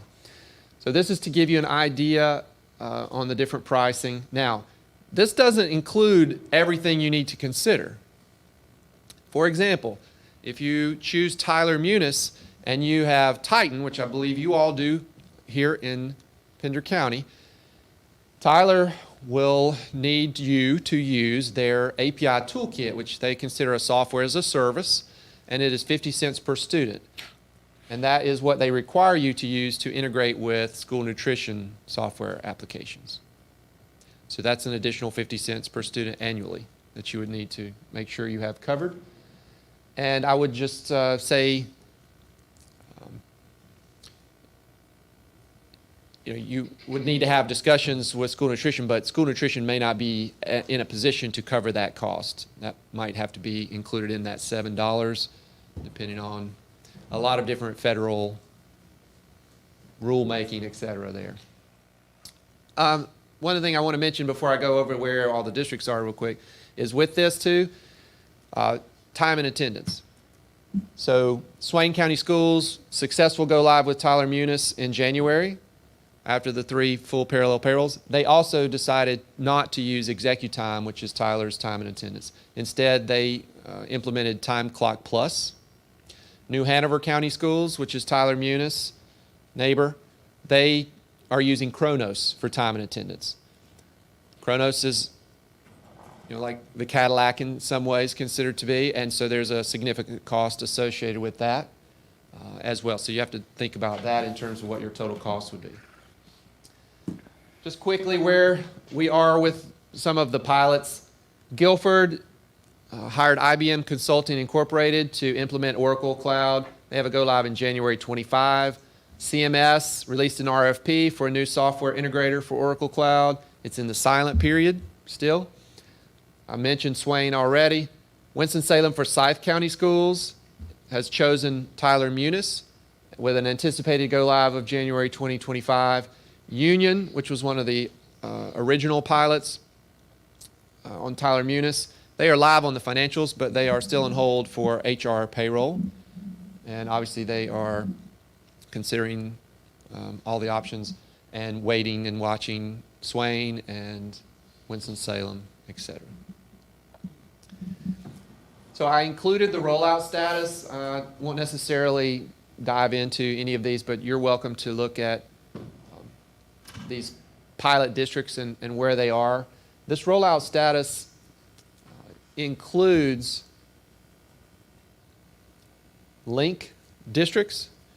So Link has taken, you know, half a dozen or so districts live over the last 8-10 months on their cloud ERP product. And so this gives you a good idea of those districts and where they are upcoming as well. with Cherokee, Elkin, Catawba, Craven, Pamlico, Anson, Bladen, Martin, Edenton, Chuan. Rockingham is doing V6 as an intermediary. Martin's doing V6 as an intermediary. Washington and Weldon City. So along with the other districts that I've already mentioned with New Hanover on Munis and Swain and the Oracle districts, here's your link districts, link cloud districts. There are 82, I believe, total link districts, including the V6 districts.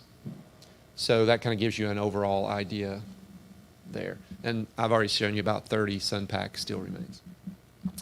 Just real quick, he had to step out for just a second, but Pender is an applicant tracking, PowerSchool applicant tracking district, also for onboarding. You can see the total number of districts there in the sub-bullet, 90, and onboarding is 66 districts.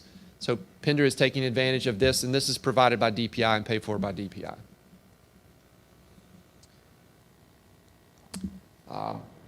And since you guys are already on that and using it, I don't need to talk about the additional districts coming on board really, but we do have 2 more districts with applicant tracking and 10 more with onboarding. So you're in the majority using PowerSchool applicant tracking and onboarding. To wrap up, I want to mention the general statute, of course, that requires that all PSUs store a copy of their school business data off-premise, and that was by June 30th, 2023. You all meet that requirement. You have the link maintenance plan. They do a nightly backup and then a 2-week snapshot and store that in an immutable fashion. So you do meet that requirement. There were 3 questions on the digital learning media inventory report this year. Number 1, is your PSU school business data processed off-site premises? For example, internet-based, cloud-based, or server is hosted off school district premise. The next question is your PSU school business data backed up at an off-site premises on a regular interval, and are those backups protected from being encrypted in a ransomware event? And is your school business data processed in the cloud via a fully integrated ERP system? So you can kind of see where we're asking those questions. So at this point in time, 86 districts process their school business data off-premise. 100% of school districts have a backup off-prem, meeting the requirement by June 30th of 2023. And you can see the number of charters there as well. But obviously, we have a long way to go and a long or short time to get there, depending on your view, for moving to a modern ERP system. Board members, you've had opportunity to hear a very intriguing presentation, and I would ask at this time if you had any questions, comments for our presenter. Mr. Cordero, Mr. Hall, Ms. Burns. Actually, I've got a tough question for you, and I would understand if you wouldn't be able to answer it, because this has to deal with the cost. If we did switch from Link to another system, what are we looking, at the end of the day, what are we looking at as far as cost for a district about our size? Sure. So at this current time, PRC 153 lists Oracle Cloud and Tyler Munis as approved for one-time implementation funding from DPI. So if the district were to choose Tyler Munis, DPI would provide up to 90% of the one-time implementation costs charged by Tyler Technologies. As I mentioned earlier, there is not currently any funding available for third-party consultants like a Davenport and Lawrence or something like that. And there's no funding for staff augmentation. So those costs would need to be absorbed by the district. As well, DPI could cover up to 90% of 1 year of software as a subscription service costs If there are overlapping costs, in other words, you're switching vendors, so you have a charge for the first year while you're still paying your current vendor for a year of subscription services. So that can help for the transition period where you're having to pay 2 vendors the annual cost. But what about that third-party consultant fee? Do you know about how much they're running? So it would depend on what your needs were, right? So it would depend on the number of hours, of course. So someone, you know, there are districts that rely on a third-party consultant to help with RFPs, for example. There are districts that rely on third parties for project management. There are districts that rely on third parties for development work. So you would have to look at what your needs were. So somebody like a Davenport Lawrence does a great job helping with RFPs for school districts. But there's a specific cost kind of threshold model that they have. You know, there are companies like True Ingenuity that help with development. So it really depends on what your specific needs would be there. Okay. But the hourly costs for those can be significant, over $100 an hour. For sure. All right, thank you. And I'll just go ahead and mention right now, there is not a mechanism for funding other vendors besides the Tyler Munis and the Oracle cloud integrators, approved integrators. So if you were choosing like a Link Cloud or a Sylogist Ed, which Durham obviously is piloting right now. They went live on the financials in July, and they are planning to go live on HR payroll in January. That's the first district, moving from Serenic to Sylogist Ed. So that's the Sunpack vendor, Serenic. They are now called Sylogist Ed, and they purchased WinGauge, which was the Oklahoma statewide product, and they're in the process of making it multi-state in North Carolina, and Durham is their pilot for that. Durham's self-funded, and all of the districts that you saw on the Link rollout status chart, they're all self-funded. Okay. Is there anything else, board members? Ms. Lisa, did you have anything that you? No, thank you very much, Mr. Page, for presenting that information. Thank you for having me, and welcome to answer any additional questions. Reach out to Stephen Katz if you have any questions, and myself, and same to you. So. Thank you for your time. Okay, thank you, sir.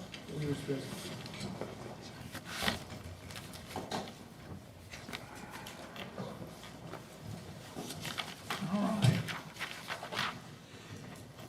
Board members, you've had an opportunity to look at the consent agenda. Is there any questions or comments before we have a motion to approve? I have a request to remove one item for discussion, if that's possible. I apologize, I wasn't here when I believe that was originally taken up. It's for item 4318, the wireless communications revisions. There's just one minor change I'd like to discuss, so if we could move that out, I would greatly appreciate it. I'll make a motion to do that.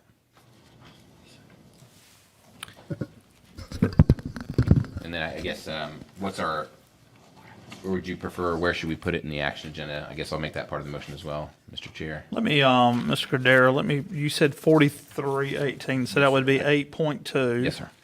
And you're making a motion to move that to Action. action 9.8. 9.8, thank you, sir. Okay, we have a motion to amend the agenda to remove item 8.2. Second. Okay, any discussion? Not hearing any, say aye. Aye. Any opposed? All right, so please, board members, just update your 8.2, then would move to 9.8. Is there anything else in the consent agenda before we have a motion to approve it? I've got a question. Yes, sir, Mr. Hall. On 813, additional services by the Bordeaux Construction Company, is that like site prep or minor, like you gotta have this driveway to get in here, that kind of thing? Yes, sir. They'll do the seasonal high water table assessments as well as the protected tree assessment the geotechnical boards and things of that nature. Okay. Now, Pender County don't require that tree assessment, correct? I'm assuming it's part of the process. Okay. What I would ask also, Mike, can you ask Mr. Bordeaux or whoever his project manager is about a light study so we can go ahead and get that ball rolling too? A light study, yep. It'd be for the parking lot. It's going to have to be provided to get permits stuff. Thank you. All right, thanks. Any other questions, comments, anything else, board members, before we have a motion to approve the consent agenda? Can I have a motion to approve the consent agenda as amended? Motion to approve as amended.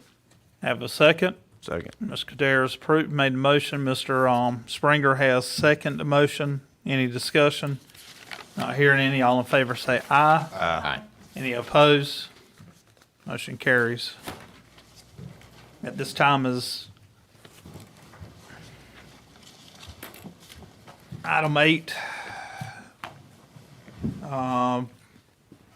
8.17 is the opening back up of public comment. And we only had, do we have anyone call in? No? Okay.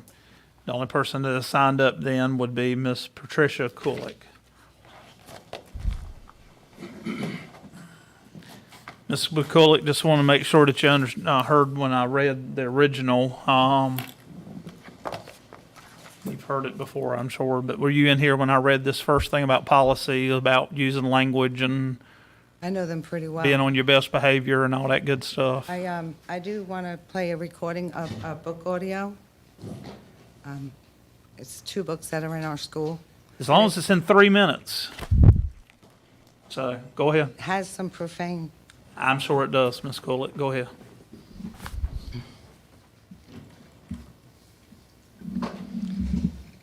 I watched your meeting last month, and I was pretty taken back by a few members. I appreciate everything you do. I didn't come here to complain about you. According to the Constitution of the United States of America, the people have a duty and a right to grievance our government. You don't have to like it, but you should respect it.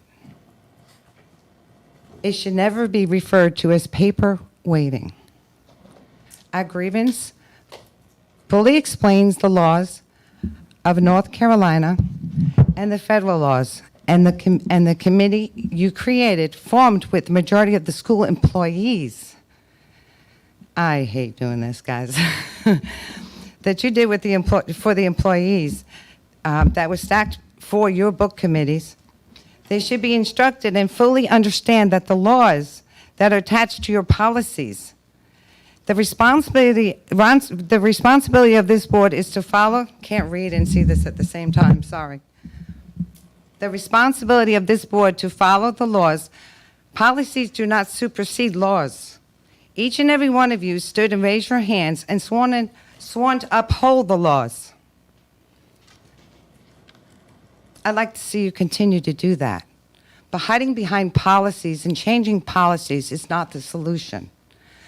In my grievance, I go ahead and I put in there North Carolina 14-190.1, 14-90.7. Those are the North Carolina state laws that refer to the books and the images that are in our school. It's not up for debate. It's not up for an opinion. I don't appreciate people from this community coming here because I show you a few books that you obviously just think it's an opinion. It's not an opinion. It's based on law. If the law says it's wrong, it's wrong. You don't need a media coordinator to tell you that, or a principal, or anybody else. You have the authority, Mr. Ken Smith, Beth Burns, to make those decisions as you have in the past. You, Beth Burns, you ran down to the school and you told the school, give me the genderqueer book. That never went to our book committee because you took it out. I have it on a recording on the phone. Beth, don't lie. I want you to listen to these books that are in our schools. I confess I'm a little confused, and I appreciate the argument that our discussion that we've been having, but for me, it's a little too conceptual or, I don't know, metaphysical or theological or whatever you want to call it. I want to try to understand. Your time's up, Ms. Kulik. I appreciate that. Go in Pender County, concerned citizen, and listen to Robert Kennedy. The laws are the laws. All right, board members. Let's go to our action items then. 9.1, consideration and modification to the school system website. I think this is in your court, Mr. Cordero. Yes, sir. My recommendation, or I would just make a motion that the school include on its website a location where vendors can go and obtain information about public bidding opportunities, whether that's software, hardware, lawn services, whatever the case is. And then that also the board packets that we have before us, all the public materials be posted on the website as well. Is that in a form of a motion, Mr. Cordero? Yes, sir. Would you like me to restate it? I apologize. I would ask the attorney if he needs to. Yeah, if you don't, I just want to make sure I get it right. I'll use fewer words. I'd motion that the school system implement a procurement page on its website and that we post all public board packet materials on the website. Can we put a recommendation for a qualifier, like all public facing, because all non-closed session? I would say all board packet materials that are public record. There we go. Is that better? The only thing I would say about that is that actually sounds perfect.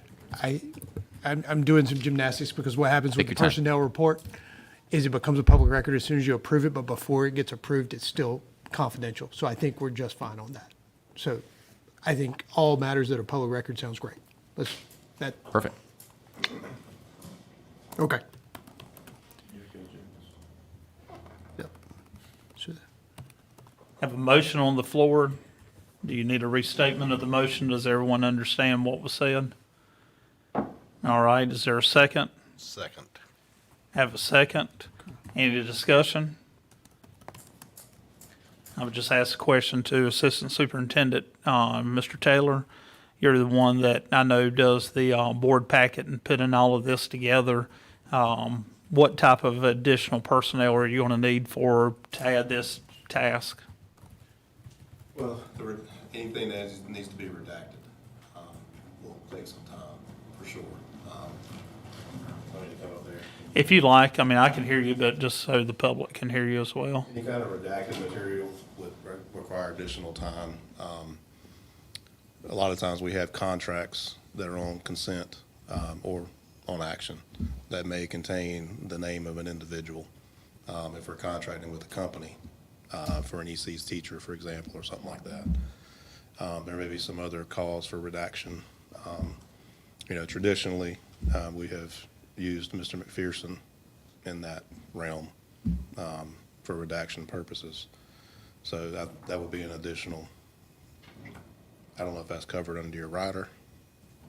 Yeah, I mean, I think that would be just fine. I think I'd consider that part of attending the board meeting, if that's all right with you guys. I just need it with enough time to do it. I mean, if we know those items are in there beforehand, I can get it done pretty quick. It's just, but the only thing I would say is Mr. Taylor can only put in there whatever he has prior to the meeting. If he has something the day, like, if someone doesn't get him something until day of, like, he can put it up as soon as he gets it. But I think with some grace to be allowed for when he receives things, I think that should be the reasonable expectation. Because in this motion, it's not the actual time frame. I don't believe it's what was made, but. I think there's a prior to, but Yeah. having it up there at all, number one, but I think there is no time frame.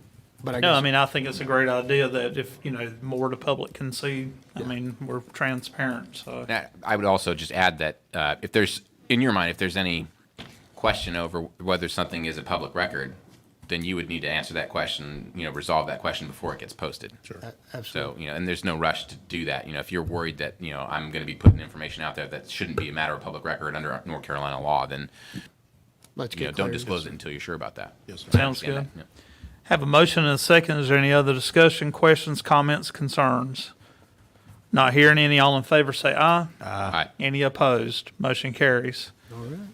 Next is 9.2, consideration to support of the Cape Fear Navigating Challenge 2050 initiative. Is that you? Yes, sir. Also, Mr. Cordero? Sir, the board should have in its packet a letter from Mr. Buchanan from the county. Essentially, this is a long-term planning endeavor where the community is planning its land use, its transportation infrastructure, schools, et cetera, and it's a very large effort through the year 2050, so for the next 25 years. And all the organization, the Wilmington Metropolitan Planning Organization, has asked is that the areas that are in that geographic region, which are essentially the east sides of the county, that we cooperate with them and allow them to try to engage students in the target populations being 16 to 18 years of age, to encourage them to basically go online and fill out a survey that says, how they would want to live in this community in 2050 and the things that they would like, et cetera. So it's just directing. So I'll make a motion to direct staff to cooperate with the organizers of this study to advertise in the schools to encourage participation. And actually, I was on a steering committee for part of this for walking paths and bike paths that would come to the and it goes up to the southern half of Pender County. And there was a lot of discussion in that committee about the capability for children to possibly ride their bikes to school or be walked to school. And there was also a lot of discussion about the safety of that, making sure that the offsets were far enough out, especially with our traffic situation. It could be a viable alternative to driving your kid to school. So I totally agree with it. Yes. All right, there's a motion on the floor, and you saying you agree with it? I'll Is second your that motion, yes. There's a second. Any discussion? Not hearing any, all in favor say aye. Aye. Any opposed? Motion carries. Item, I think that's a duplicate. Yep. yes, sir. 9.3. That one got removed. Thank you. Yes, sir. 9.4, reconsideration of EV bus infrastructure grant acceptance. Mr. Michael Taylor. Good evening again. As asked at the last board meeting, we reached out to the Duke Energy liaison, and based on the legal advice, and I think the legal advice was also provided to NCDPI, they have denied a request to amend the current agreement and add the verbiage of $1 for the sale of the infrastructure to PCS at the end of the agreement term. Okay, board member. That was the task, as I understood it, regarding the reconsideration. I believe you're correct, Mr. Taylor, in your, in that it was the task, that you're asked to do, and you have done it faithfully. Yes, sir. Board members, you have any questions concerning what was just presented, or any other comments before we make a motion, for consideration of the EV bus infrastructure grant?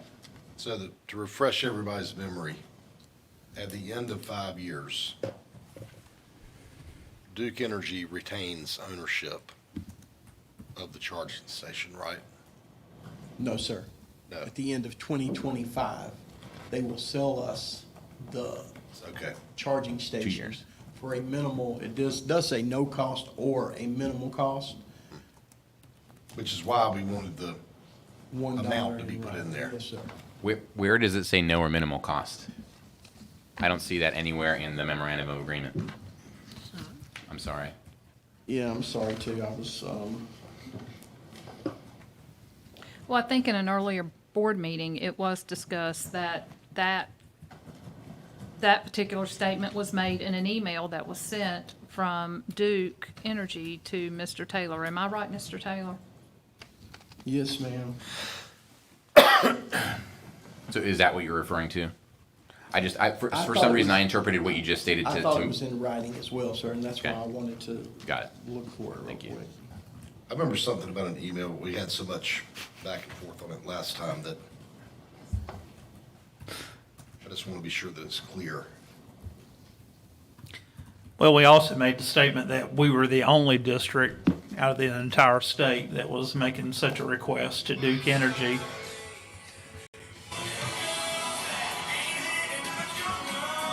Is that me? Oh, I don't have this.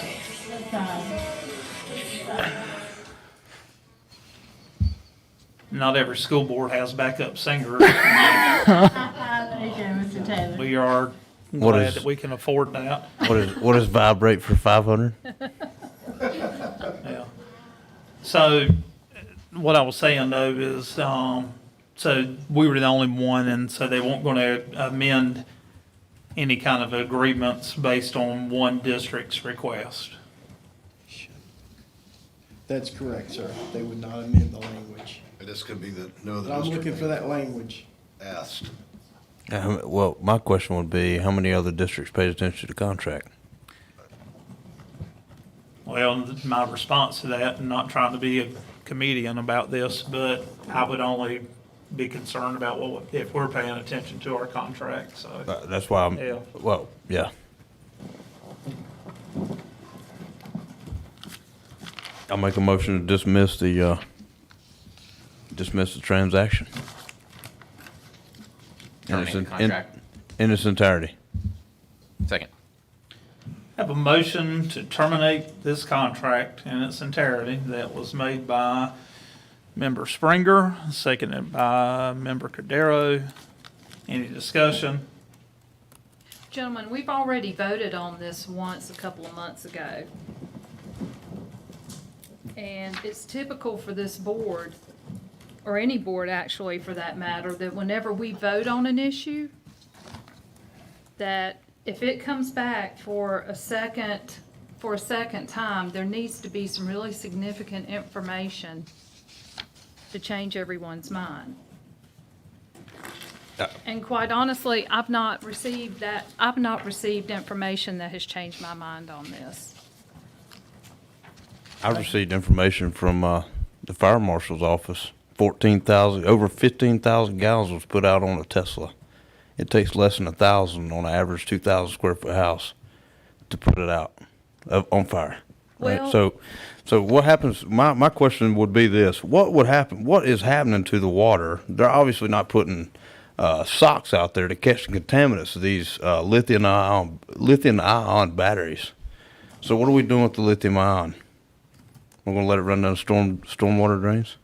I guess. I mean, it I'm would just be- asking. I guess it would be just like if a diesel bus got on fire, you'd have to have environmental concerns regardless if it was battery, diesel, or if we had horse-powered school buses out there and one of the horses got hit and we had to clean up their guts. I mean, you're going to have to clean up something. Yep. So But according to the fire marshal that you just were talking about, Amy Burton had sent this because one of the concerns was the safety, and I just come right out and ask the question to make it clear, are these safe and are they prepared to put out a fire? And Amy Burton, Pender County Fire Marshal, responded to the entire board.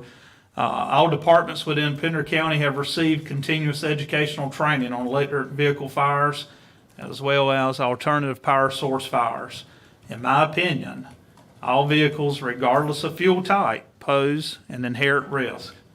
However, the training and proper usage of maintenance greatly neglect those risks. I think through partnership and continuous training, familiarity, these vehicles will be just as fine for transporting our students. Thank you, signed Amy Burton, Pender County Fire Marshal. So, And also, I did a little bit of investigation this afternoon. There's compiled information from the Bureau of Transportation Statistics and the National Transportation Safety Board. And from what their information was, per 100,000 cars, gasoline vehicles for vehicle fires, gasoline-driven vehicles, 1,529.9 per 100,000. Electric vehicles, 25.1 per 100,000. And it also, the few articles that I read about this also talked about the technology that's being driven right now to develop better ways to address electrical vehicle fires. So pending that looking at that information, I would say when you've got gas vehicles that are 60 times more likely to catch fire than an electric vehicle, I would say that, just in my opinion, I don't think it's an issue. Okay, that's good. To follow up, if I could, Section 5 states that upon the expiration of this agreement, which is December 31, 2025, including any extensions thereof, and at the Duke Energy's option, title to the electric vehicle supply equipment may transfer to the host, Pender County Schools, at no cost and with no warranties. So the two operative statements in that language are at Duke's option and may. So there is no obligation whatsoever in what you just read that Duke do anything, period. And I just want to be clear, I have my own opinion about electric vehicles. I actually have an electric vehicle in my household. To me, this issue is all about this charging station, how much Duke can potentially charge us for it in the future.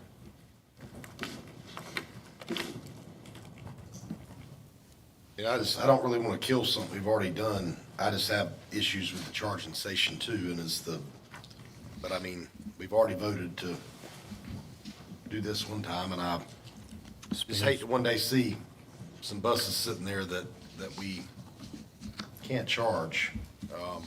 We spend, Don. Just Right. spend some more money, maintain them. I just wish we could get the contract more concise. I mean, that's the, Duke Energy's not willing to move on it though. I think that's the biggest issue of all of it. Would it be possible so Duke is the only provider you can use this for? DPI can't use? To my knowledge, other service providers in our area are I'm not just a thinking part of it. if we changed to a different school that used, Fort County or something. I don't think Fort County No, is. they're probably, it's a statewide thing, so Duke is,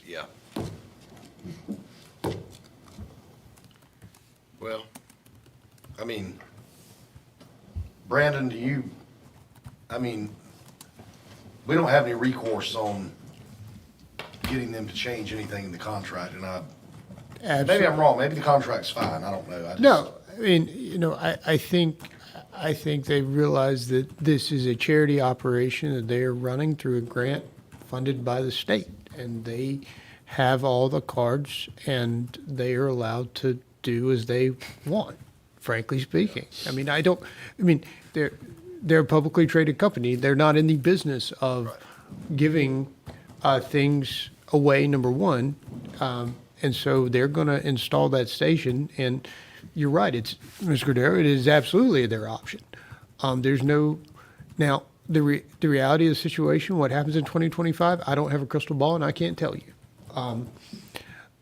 So you can only deal with the facts you have in front of you right now. I mean, they are unwilling to change. There was an attempt by to get that change made. So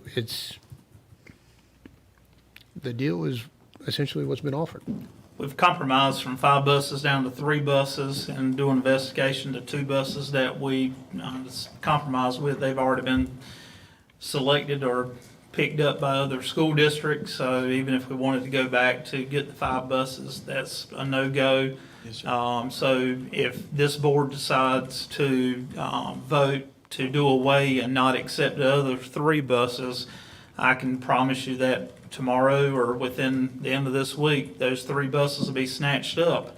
My thought is that, and I don't have a crystal ball either, Mr. McPherson, and I don't gamble, but I can almost tell you this, I honestly believe that come 2025, if I'm wrong, then I'll go on record and you can call me out. But I do not think Duke Energy, the PR nightmare that they would have if they went and tried for public schools, trying to hold them hostage with these electric chargers. I mean, of course, they can do what they want to, you said that, but if you really think they're gonna do that, then vote against it. I'm not pushing EV buses or diesel buses or anything else. I'm just making a statement that it was free based on the Volkswagen lawsuit. It was something we've looked at, we approved it, now we're back at this again. So, you know, like a lot of things that get flip-flopped around, if the board wants to vote it down, then that's their privilege. I don't get a vote unless it's a tie. All right, is there anything else? I think we've beat that horse to death. Okay, motion and second. All in favor of terminating this reconsideration, say aye. Aye. All opposed? No. Okay, and then the reconsideration, it died. So I need to have a motion then. Do we need a motion to move forward on this? Or is the previous vote that we had stands? Without any further action by the board, the action that you previously taken stands, unless the board for some reason feels the need to, but I don't. Well, I would just suggest, Mr. Taylor, if you don't mind, since this has already been approved, if you will tomorrow before it gets brought back up for the next meeting, let's go ahead and get the ball rolling, because I don't know of any new information that's going to be brought forward. So let's move forward on this, please. I have one more motion on the topic, sir. Okay. What do you have, Mr. Cordero? I'd like to make a motion that any members of this board voting in favor of continuing with the agreement pledge their personal assets to cover the cost of acquiring those charging stations if Duke Energy decides to charge us any more than $1.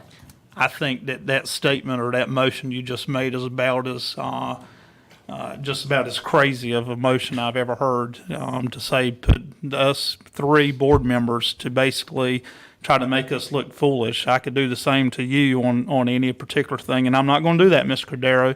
Now, if there wants to be a second to that motion, I'll entertain it. Does somebody want to second the motion to hold the 3 members that voted in favor of this? Our personal, do you want to repeat the motion? That way everyone watching at home can hear how dysfunction we sound right now.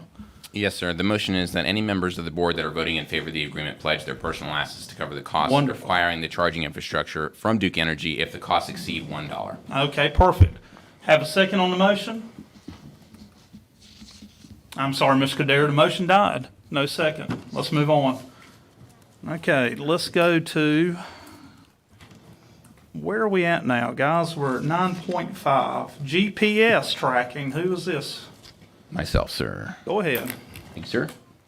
I had a discussion with Dr. Breedlove, and I don't know if you want to share any thoughts on this, but I just wanted to explore the opportunity to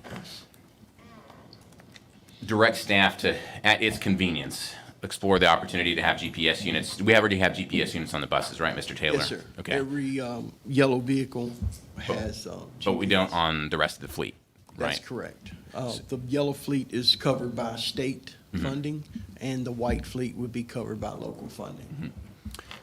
The GPS, and it's not just a GPS unit, it would be essentially a piece of computer hardware that would attach to the vehicle's computer system itself. So the benefits of a system like this would be obviously knowing the location of the vehicles at all times. You'd have the ability to have speed alerts on those vehicles for those vehicles being driven at excessive speeds. Sure. There's also hard cornering events that you could configure if you'd like. Out of boundary. So, for example, if a vehicle drives out of state or anything like that when it's not supposed to. But I think one of the other main benefits that might benefit the operations group is also preventative maintenance scheduling. So, for example, a vehicle is due for its oil change every 6,000 miles, whatever the case is, then you'd automatically, or whomever might be responsible for the preventative maintenance program, would automatically get an alert when they're within, let's say, 500 or 500 miles, whatever your configuration choice would be of that time, saying, hey, vehicle 1, 2, 3, 4, 5 needs to have an oil change within the next 100 miles or something like that. And you could do that for a check engine light. You could do that for low tire pressure, any kind of configuration of alerts for that. So I'm not saying that that we need to do it necessarily, but I think looking into it would be a good idea. So I just wanted to bring it up for the possibility of having staff look into it. Yes, sir. Is that a motion? I'll make a motion that staff look into the feasibility of implementing a GPS vehicle monitoring system on all fleet vehicles. Is there a second? Second. Any discussion? All in favor? Oh, well, one minute, please. When we were in the strategic planning meeting, Yes, ma'am. you and I had discussed about how at one time when we had, Here Comes the Bus, Yes, ma'am. I'm sorry, who was the company? Synovia? Synovia, thank you. And they had given us a quote on that at one point, right? And I'm not holding you to anything, but I know that it was going to be, it was right around 22,000 a year, but that was for our fleet then, which I'm sure, which has grown. And it was also, that was also, what, a 2019 price? I think it was 2021, actually. It was right after COVID was when the. And this motion is to just research and then come Yes, sir. back for the next I know, month. This So was just for information. that's fine, Ms. purposes. Burns. But okay, thank you. Yes, ma'am. Is there any other comments? Not hearing any. All in favor of this particular research project for the GPS, say aye. Aye. Any opposed? Motion carries. Item 9.6, discussion of current school system loan maintenance contract. Again, a request was made by a member to add this to the action agenda. I'm assuming for questions.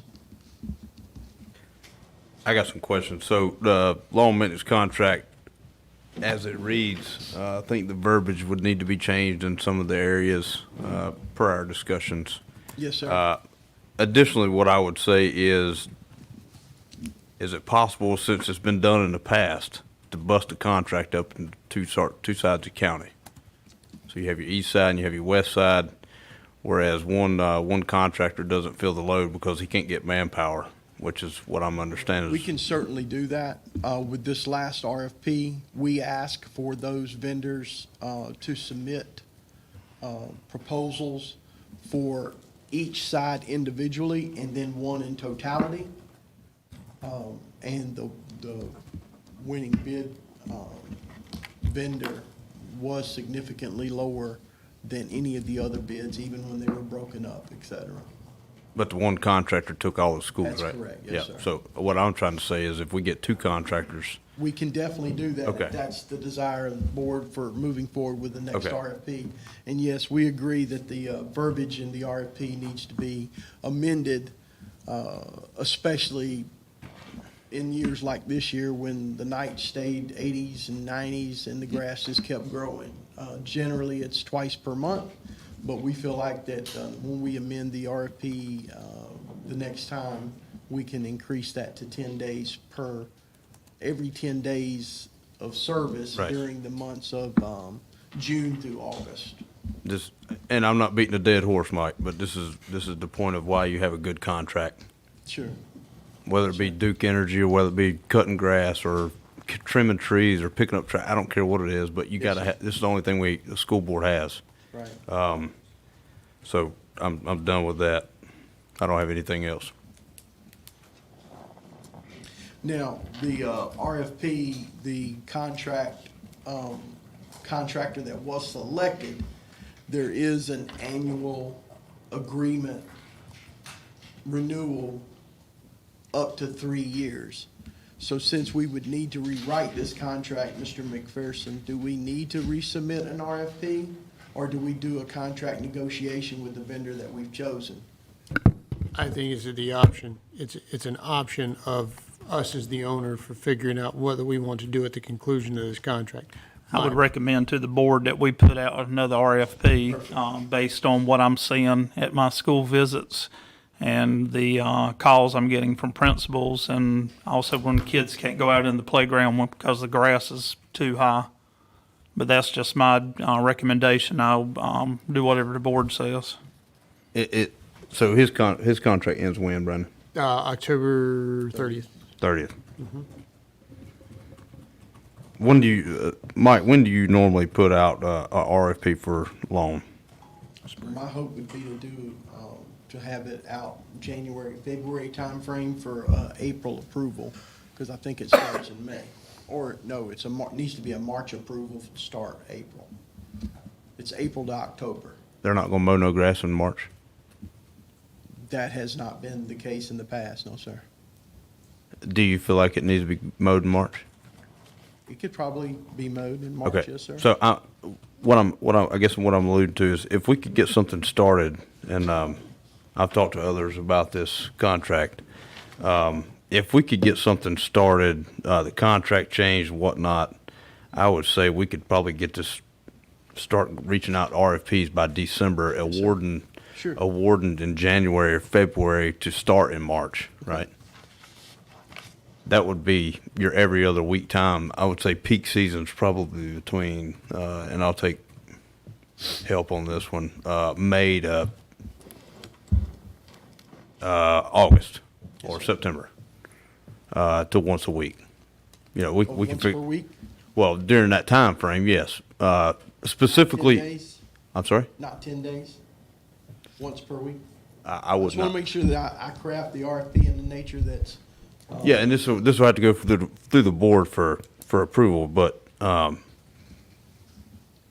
like the chair said, when you have principals calling and kids can't go to the playground because the grass is too high is a problem. Or if you ride by a school on a Sunday, and they're out there cutting grass and still miss the ditches when you go back by the second time, that's a continuous problem too. So what I would say is, during that prime season, whatever the board decides it is, we can agree to once a week and then cut back in the off-peak season to to go back to the 10 days you're talking about. It's currently every 2 weeks, sir. Okay. I do know one of the schools on the west side, they did agree to go every 10 days because the grass seemed to be growing a lot faster, so. So But even at that, it just depends on how it rains and. Yes, sir. Yeah. So the expectation of the board is this RFP comes back to you in November to be released in December? Because that would sound like. I believe so. I'd rather go ahead and one of the important things, as we all know, is before the children get out of the car or school buses, to make sure they've got a very pleasant looking atmosphere to walk into. In a safe way. Yep. That was one thing I texted Dr. Breedlove earlier this week, praising Miss Moore. When I dropped my child off before I headed back out of town, I noticed that the grass was still mediocre, right? It wasn't terrible, but it wasn't the best. It could have, obviously been shaped up, but the staff out there looked very professional, very presentable, and it had a good look on that school. So kudos to them and Dr. Breedlove. So is this a motion, and what do we have going on right now? I think you've given enough direction to staff. I don't necessarily So see it don't this as need- an okay. action item. I mean. As board members, are y'all okay then with the direction we're going in, or do we need an official vote? Nope, I'm good. Mr. Taylor, you understand? Yes, sir. I took my notes. Yes, sir. Thank you. Yes, sir. Next is going to be 9.7 furniture. Yeah, I think the last item I have this evening is, back several months ago, we met and discussed, and in small group meetings with the Board of Education members, we discussed a revitalization or modernization of the furniture at several of our schools across the district. We did submit an RFP, received 7 proposals. After consideration by various principals and district leadership, we would like to recommend the approval of New Idea. New Idea was not the most expensive. It was not the least expensive. The most important thing about the New Idea group is their offering for setup, visits of evaluations, and finally, how important the professional development is to our team. Utilizing just like Chromebooks or laptops or whatever, putting those things in kids' hands doesn't necessarily change the instructional delivery and learning that can be achieved. So they have agreed to increase the number of professional development days to 25. I think that was asked of us in the Strategic Planning Committee before we brought it to your table tonight for approval. Was it I'm sorry, go ahead. No, I was going to say, I know Dr. Breedlove would like to share some information as well regarding our initiative here. Sure. Thank you, Mr. Taylor. Another thing that set this vendor apart was that they were the only vendor that gave us a lifetime warranty on all products. They come back in 6 months, 8 months, 6 months, 12 months, and again at 18 months, and walk through every building and looking for anything that is broken or anything that's not right, and they will replace it at no cost to the school system. And when we talked earlier this evening, we looked at our accountability data. These ESSER funds were established for the sole purpose, or I should say, should have been established for the sole purpose. Of course, they can be spent in various ways, but for the gaps in academics for students that were lost during COVID. This initiative initially is going towards our schools that are state designated low performing. This is an academic initiative, and I truly believe that this investment in these schools where teachers can have great equipment to work their craft, design lessons, and then set up the classrooms that are specifically designed for that lesson is the way to go. We are a school system that is growing, and we are growing academically. It is our goal to be a school system that other school systems want to come and see what we're doing. And so, with that being said, that is one of the many initiatives that we are doing for Pender County students and Pender County families to be extremely proud of their schools and the achievement of their schools. So, thank you, Mr. Taylor. Well, this might be for Brandon. Have you reviewed, is all this our legal definition of? Yeah, this one I haven't looked at yet. So the thing I would ask the board is to approve this one subject to legal review. I've just got some procurement issues I need to work through to make sure that federal programs is in compliance, because the last thing we want to do is spend federal money without having our T's crossed and our I's dotted. That would be my recommendation to the board. I mean, you don't foresee any problems, I wouldn't think, would you? I don't think so, but I know you got to check it. Yeah, I've got, All right. try not to put the cart before the horse. And by the way, the administration and I have had a conversation about this particular issue before. It's not like this is the first time. It's just making sure that whatever the final version of this is and the vendor they chose is in concordance with federal procurement guidelines. That's my issue, if you will. You ready for motions? Yeah, I was just going to say, in one of my visits, one of the principals that used to work in another district has used this vendor before, and she said that was a lot safer, that the tables and different things, they had built-in safety features where some of the other vendors might have been cheaper, but she said the tables fell apart a lot faster. So in the long run, you're spending more money because of it. And this is not just to get new tables and chairs, but this is actually interactive equipment that the tables flip over and they can write on it and do presentations. So it's just advancing to another level of learning. So I make a motion that we approve this pending legal review. have a motion on the floor to then approve the RFP for the furniture pending legal review. Can I have a second? I'll second. Have a second. Any discussion? Not hearing any. All in favor say aye. Aye. Any opposed? Okay. All right. Thank y'all. Thank you, sir. We have a 9.8. Yeah, we have a 9.8. I thought so. Yes, sir, 4318. So I just wanted to recommend for the board's consideration a minor change to this policy. Bear with me, I'm pulling it up. So as it reads,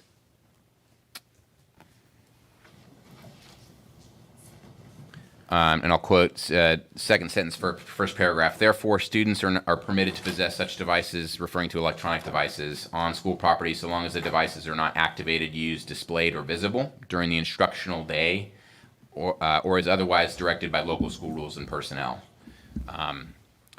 I would like to omit the word activated and displayed or visible, and then also change instructional day to just during instruction. So essentially my recommendation, and if we can move forward with this and then have a couple readings of just this specific edit, but the idea is when I read this, and correct me if I'm wrong, Mr. Taylor, in your drafting of this, if my interpretation is not right, instructional day to me would be, first bell to last bell, right?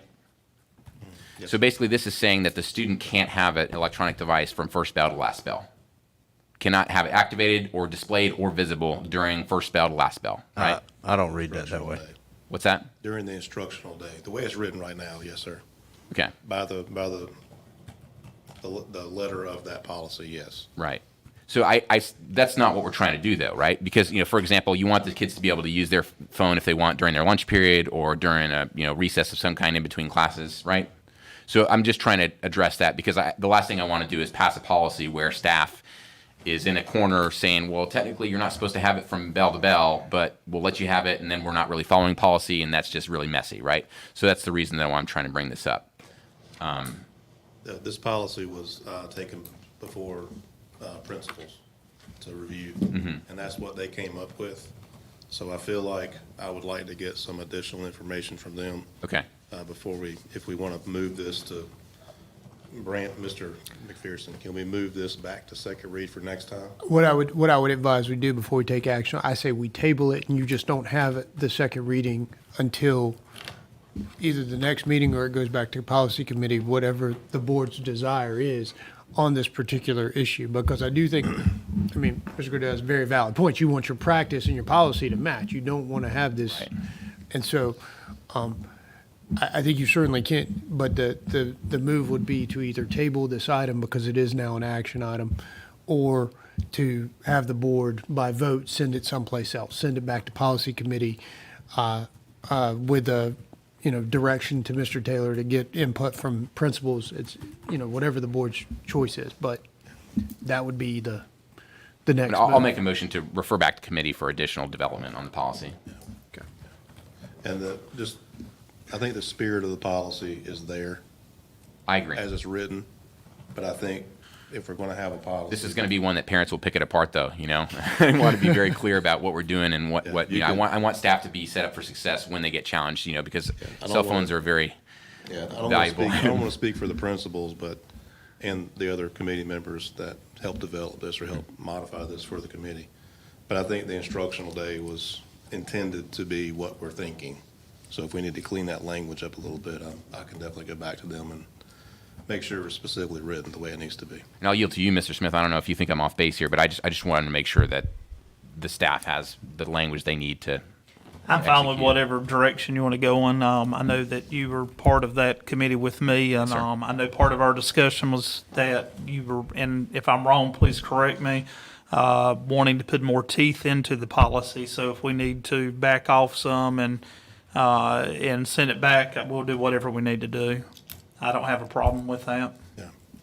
Is that what you want to do then? Yes, sir. I'll restate the motion to refer back to committee. Okay. Yes, sir. Have a motion on floor to that policy to go back to committee. Can I have a second? I'll second. Any discussion? Yeah, the reason I called Phil about that specific policy, and like Phil said earlier, I feel like we're regardless of how a principal may feel, I would like to ask that the teachers provide some input to the principals as well, since they're the ones where the rubber meets the road, right? That way, all teachers throughout the whole district are on the same page as far as cell phones. Yeah. because teacher A can allow cell phones and teacher B is totally against it. The way the policy reads right now, it's like a paperweight in your pocket. You can't be able to see it. And that's not setting the students, the principals, or the staff up for success in the beginning of a new school year, and I'm not in favor of it. I don't have any other comments. I think the spirit of the policy, like I said, I think the spirit of the policy is there. I think we're trying to protect our students. When we look at student discipline, I can't give you exact numbers right now. When you look at student discipline, when you look at things that that happen, you can typically trace that back to something that's on social media or use of a cell phone. So I think the spirit of the policy is correct. If we need to go back and adjust the wording, we can certainly do that. And I'll take this back to the principals, ask them to get some input from their teachers, which they did, but specific to this particular line, I'll do that. Additionally, what I would say after sitting here reading this, as far as headphones, during the instructional time, you two on the, Mr. Chair and Phil, I believe it's, in my opinion, and maybe it's just the way I was raised, but to me, it'd be blatantly disrespectful for some kid to have headphones during an instructional time while the teacher's giving instruction. So however y'all want to cross that bridge, if you want to get to it, is totally up to you. But I would take as a sign of total disrespect if I was up there teaching and some kid had a set of headphones on or earbuds or whatever you want to call it. I don't care. But that's the way I would look at it. And that would go not just for headphones, but cell phone too. A teacher's up there getting paid to do a job and teach, and you got some child out there playing Farmville or something. I mean, I don't know, but it's not permissible. That's all I have. Okay, motion, is there any other discussion? Not hearing any, all in favor then of taking it back to the committee, say aye. Aye. Any opposed? Motion carries. All right, board members, I think that was all of the action items. We'll start out then for comments from members. We'll go from side to side. Mr. Cudero, I'll let you start first. Yes, sir. I've visited several of the schools over the past month or so, and I just wanted to first thank everybody, in the schools, all the principals, all the teachers, the entire teams. Everybody's doing a really great job, and I could not be prouder of Pender County Schools. So that's, I think, the most important thing that I would like to stress. I also say this in the most respectful way possible, but in reaction to being called dysfunctional, I feel I'd be remiss if I didn't say that when I vote for a contract, when I'm sitting in this chair, I treat it like if it was made with my own money. Plain and simple, okay? So I don't see that point of view as dysfunctional. That said, I very much respect those that don't hold the same point of view, but I just wanted to make that clear. Thank you, sir. Mr. Springer? No, sir. I done made my comments. I don't have anything further. Ms. Burns? Well, welcome back. I've gone to a couple of different schools this past month, Pender Lee, which, and also South Topsail Elementary School. And I have to say I had really great visits there. But I have to give a shout out to the South Topsail Elementary School PTA. Tracy Williams and her crew out there have done a phenomenal job volunteering, and basically their front has transformed into a tropical paradise. They have put new letters on their brick sign. They have, and that sign is now flanked by 2 very large palm trees, but it looks great. A lot of plants out there. And I just wanted to say thank you to that PTA for all the volunteer hours that they put into that school. It looks beautiful. And I'm sure Miss Bates really appreciates it. And also to all of our PTAs. I used to be on the PTA over at Topsail Elementary, and I know how hard everyone works and how many volunteer hours goes into doing everything that you do for our schools. And I just wanted to call it out and say thank you. And that's all, sir. Mr. Hall? I have none. Thank you. Rocky Point Elementary, had a great visit with them. Excited because starting next month with collaboration with Miss Black, who is the music teacher there at Rocky Point Elementary. She has helped me organize with elementary schools throughout our district that we're going to start having at our meetings, our little guys and girls from our elementary schools. One of my vision was to have as much student input during the meetings as possible. And so our elementary students are going to do the Pledge of Allegiance and also do the national anthem and possibly even do an additional song if time is permitted. So if you see Miss Black, let her know that you do appreciate that over at Rocky Point Elementary. Great visit. I got to sit in her class for a while and just watch how she interacted, and very impressed. And when I presented the idea to her, she was all on board. I also had an opportunity to visit Maples Corner. I want to thank Miss Locklear, the assistant principal, busy working, and she and Miss Avery Ellerton is doing a great job over there at Maples Corner. If you get opportunity, Miss Locklear is one of our new assistant principals, and very proud of the work she is accomplishing. Mr. Brian Allen gave me a good visit of Burgall Middle School. You can already tell that the school is going in the right direction. I look forward to seeing what he and his team is doing, and they gave me a very warm welcome when I visited Burgall Middle School. C.F. Pope Elementary School, always exciting time to go visit C.F. Pope, see wit and wisdom in place, as I did in other elementary schools, and what we have voted on as a board actually being implemented, and the children helping them learn how to read. It was just a great opportunity. When I also bring out Pender High School, they're always on track. New principal there he has really sparked some energy into some of the students. And one thing I was very impressed with, I got to go in when he was meeting with the seniors.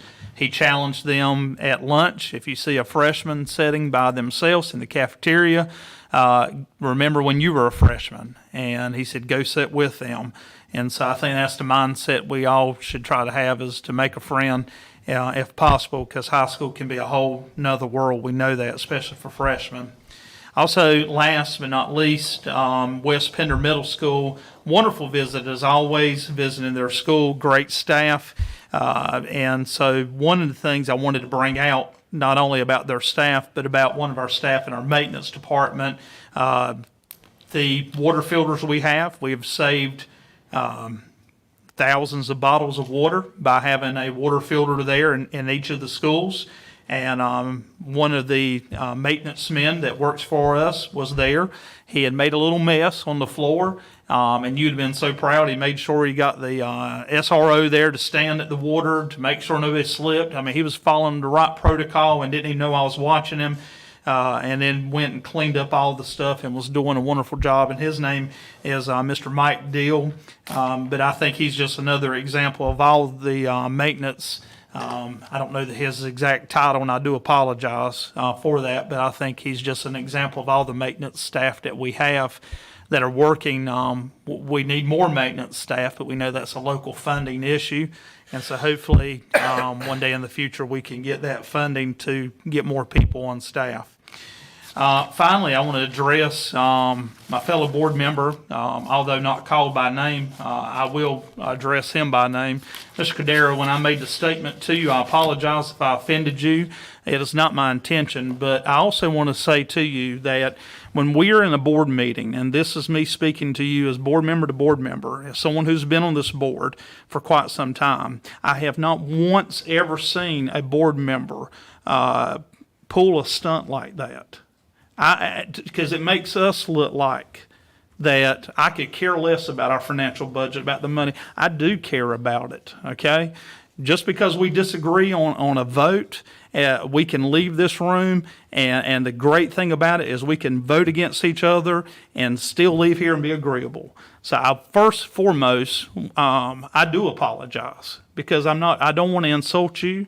But I was offended by that statement, because I was offended because of the other two board members. It wasn't just a personal attack on me. Just like if somebody's attacking you, Mr. Cordero, I would want to step up and say, hold on. So I'm just letting you know we do take this serious. But I felt like that type of motion was causing more conflict and causing more confusion, because you were putting the whole board at a point I think you're seeing what I'm saying. You're putting the board of saying, what if we approve that? I mean, that's a slippery slope that we were talking about. So I hope you do accept my apology, because I do not want to do that, because it is not the way I want our students to see this type of meeting or our staff to see this kind of meeting. But I do want to let you know that I am firmly, if I say that I'm supportive of something, I'm supportive of it, but I am willing to change my mind if the evidence is presented. But I do want to work with you, but I don't want you to think that I'm just willy-nilly and with the taxpayers' dollars, because that's the last thing I'm trying to do. I take that very serious. So please accept that understanding from me. If you'll allow me, I don't want to take your time. We're on your I comment know, that's time. fine. I just wanted to make sure that we were in understanding together here in public. And if the motion was taken in an offensive way, please know that it wasn't intended to be that way. My purpose behind it was to try to get at in my point of view, the meat and potatoes of the issue, which is we should make decisions in the most responsible way for the financial impacts to the school system. And if I, like I think I said to Mr. Taylor during a previous conversation, if I was buying a house and somebody said there's an accessory building in the back, I'm going to sell it to you for $1 in a couple of years, I'm not going to put that in the contract, though. I wouldn't make that contract. And so I take the same point of view when we're making contracts as school board members. So understand that was the intention behind it, was trying to get at the meat of the issue and not to cast aspersions or indicate that you felt a certain way about fiduciary responsibility. So if I indicated that, I apologize to you as well, sir. Well, that's how I believe the majority of people that would be listening would accept that, okay? So as far as I'm concerned, it's water under the bridge. Likewise, yes, sir. But I did want to let you know where I'm coming from, because those kind of comments, then that would be part of when you make a motion in a second, in my opinion, then we have discussion, and we don't all have to agree. But for the sake of our school system, I would like to remain as civil as possible with all our staff, and I just wanted to make sure, because that's not my intention to get upset about something like that. I more or less defending myself and also the honor of the others that I don't think take it lightly. So thank you for understanding that, Mr. Cadero. Thank you, sir. At this time is going to be, I believe, from our board attorney. All right. Quick update. This will take less than 10 seconds. I thought we had a budget deal last night at 10:30 because I had both the leader of the Senate and leader of the House saying the same thing. We had a deal, and lo and behold, we don't have a deal. So the only reason this matters, not to mention to this board for the immense amount of state money that makes up the majority of your budget, is also there is going to be contained, I am told, in the compromise budgeted provision that pushes out compliance for board policies regarding the Parents' Bill of Rights. That provision has a compliance deadline, so if that goalpost does not get moved, we may be scheduling meetings to have a review of the policies you're required by this new legislation to have in place sooner rather than later. And that's something that everybody in this state is dealing with right now. This is not news that's specifically for Pender County, but it is something that we were told was going to get dealt with, and frankly speaking, this week. And it doesn't look like that's going to happen because the House got sent home today, and we're told to come back next week. So that's it for my report, Mr. Chair. Thank you. Thank you, sir. A report from our superintendent, Dr. Brad Breedlove. Yes, sir. Thank you. I think everybody here would agree that we have had a very smooth start to the school year. Certainly, we have some congestion in some areas that we are continuing to work on, but overall, we had a very good start to the school year. I attribute the great start to our administration and our district staff, our teachers, and all of our staff, and the work that we put in over the summer. We had our foot on the gas all summer. The sweat equity that we put in is now paying off. And so I want to congratulate and thank all of our team out there that is working in our schools with all of our students and those that are in a supportive role. Thank you for your help and work that you have put in. Tonight, we saw Mr. Swope, the chef for Aramark, receive an award. And I wanted to bring up something that's pretty important for Pender County Schools. When we look at our vendor, Aramark and Child Nutrition here in Pender County, and what they do for us as a vendor. We were sitting in cabinet and we asked for the number of students that were fed this summer. We do our summer programs, and so Ms. Nowlin worked with our Child Nutrition, and we found that we bulk fed, that's the drive-up meals, in our county. We bulk fed, the number of kids fed were 33,105 meals that were provided during the summer. That does not include what was served in our schools during summer learning.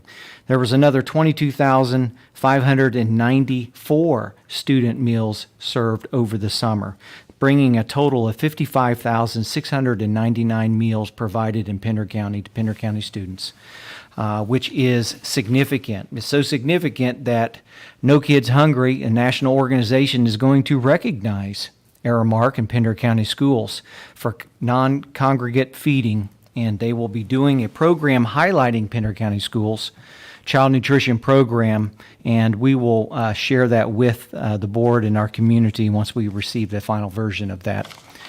Also tonight, we presented the 22-23 accountability scores, and I'm proud of our students and teachers and staff and administrators across our county for the gains that we made last year on the accountability model. Just like anything else in the world of education, there's more work to be done, and we know that, but we are heading in the right direction.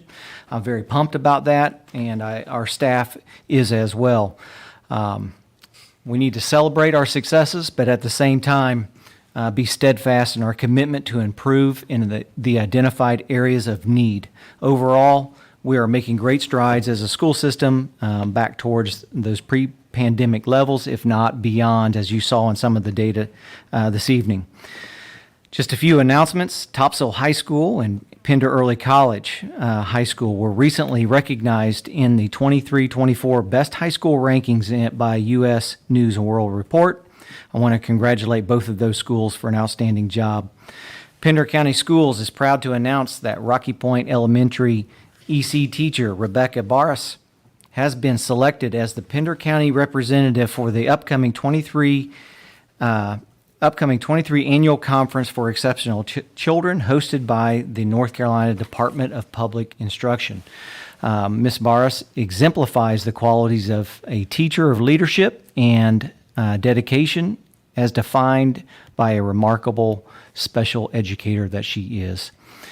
Ms. Caitlin Bachman is a visual art teacher at Topsail High School, and she's been awarded the esteemed NCAEA National Art Honor Society Chapter Sponsor of the Year for the 23-24 academic year. This recognition reflects Ms. Bachman's exceptional dedication to nurturing the passion for art and creativity among our students. With those accolades, we can't do this without mentioning both. We have two Pender High School teachers, Karen McGowan, who's an English teacher, and Bevan Stokes, the Career Development Coordinator, have been honored as recipients of the prestigious 2022-23 John W. Harris Educator of Excellence Awards by National Beta, which is a distinguished national organization that celebrates and nurtures student achievements. These exceptional educators hail from just 68 out of 8,500 national beta clubs across the nation and beyond. Their dedication and hard work have truly set them apart, and they now join an elite group of individuals who have earned these distinctions. You can kind of get the theme of the superintendent's report. We have a lot of great educators out there doing a lot of great things for our students, and it shows. And others recognize it as well. 3 Pender County School administrators have been selected, and you saw them earlier tonight. Brittany Moore, Paula King Jacobs, and Crystal Hall. Very prestigious PD that they will be attending. I wanted to recognize them again. And just some final announcements here. Homecoming, Pender High School, will be on September 29th. We also have homecomings for Heidi Trask and Topsail, both on October the 6th. Once again, Pender County Schools and Aramark, we will be offering a week of free meals coming up on October 2nd through the 6th. This is a way for us to showcase our child nutrition and promote our school meals to all families across the district. October the 10th, 2023, 6 p.m., our regular board meeting will be again here at the Herring Resource Center. And then October 21st, 2023, the Pirate Classic Music Band event at Topsail High School. I wanted to give them a shout out. That's a huge event for our county, and I hope to see everybody out there. The last things are mid-year graduation ceremonies that we have. Okay, we're already talking about graduations of a few folks at our high schools mid-year. On Monday, December the 18th, at Pender Early College. It'll be at North Campus of CFCC at 5 p.m. Then we have 4 all in one day. Thursday, January 4th, Topsail High School at 9 a.m., Heidi Trask High School at noon, Pender High School at 2, and Pender Innovative Learning Academy at 4 p.m. over at the CFM campus. Board members, I know that was long, but that ends the superintendent's report. We had a lot going on, and we are back in school, which is great. Thank you all. Thank you, Dr. Brigla, for your dedication and faithfulness to our system. Mr. Hall, would you like to make the motion for a closed session? Yep. Back up here. All right, I move that the board enter into closed session, subject to advice from the attorney pursuant to NCGS 143-318.11A1 and A6 to prevent the disclosure of confidential personnel information under GS 115C-319 and to consider matters relating to personnel matters. The board will also enter into closed session pursuant to GS 143-318.11A3 to consult with the board's attorney in order to preserve the attorney-client privilege to consider confidential student matters as provided in NCGS 143.318.11A1 and the Family Educational Rights and Privacy Act 20 United States Code 1232G and NCGS 115C-402, and to consider and give instructions to the board's attorney concerning Burns Fisher versus Pender County Board of Education. You have a motion on the floor. Is there a second? Second. There's a second by Mr. Springer. Any discussion? Not hearing any. All in favor say aye. Aye. Any opposed? We're in closed session.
Board members, can I have a motion to come out of closed session, please?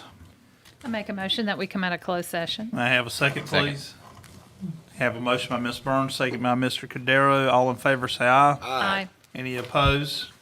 This time, we'll have approval. Can I have a motion to approve 13.1, our human resource report? I'll make that motion. Have a motion by Mr. Hall, have a second by I'll second. Ms. Burns. Any discussion? Not hearing any. All in favor, say aye. Aye. Any opposed? At this time, the K-8 contract review. Can I have a motion for approval? I make a motion we approve the K-8 contract review, Subject to revision. subject to revision. review Okay. by our attorney. All right, we have a motion on the floor to approve the K-8 contract review, with, okay, with approval of the attorney. Second by Mr. Cordero. All in favor, say aye. Aye. Any opposed? Okay. Can I have a motion to approve the, closed session minutes and to allow them to remain closed? Motion so made. Can I have a second? I'll Second. second. Okay, Ms. Burns. And all in favor, say aye. Aye. Any opposed? Okay, is there any other business that I'm missing? Make a motion to adjourn. We have a motion to adjourn. Can I have- Second. Well, not so Sorry. fast. I mean, Sorry. We thought you were in a hurry. I mean, it's not even midnight. Oh, okay. Have a motion, yeah, have a lot, yeah. Have a motion, have a second. Is there, any discussion? Not hearing any. All in favor, say aye. Aye. Aye. Any opposed?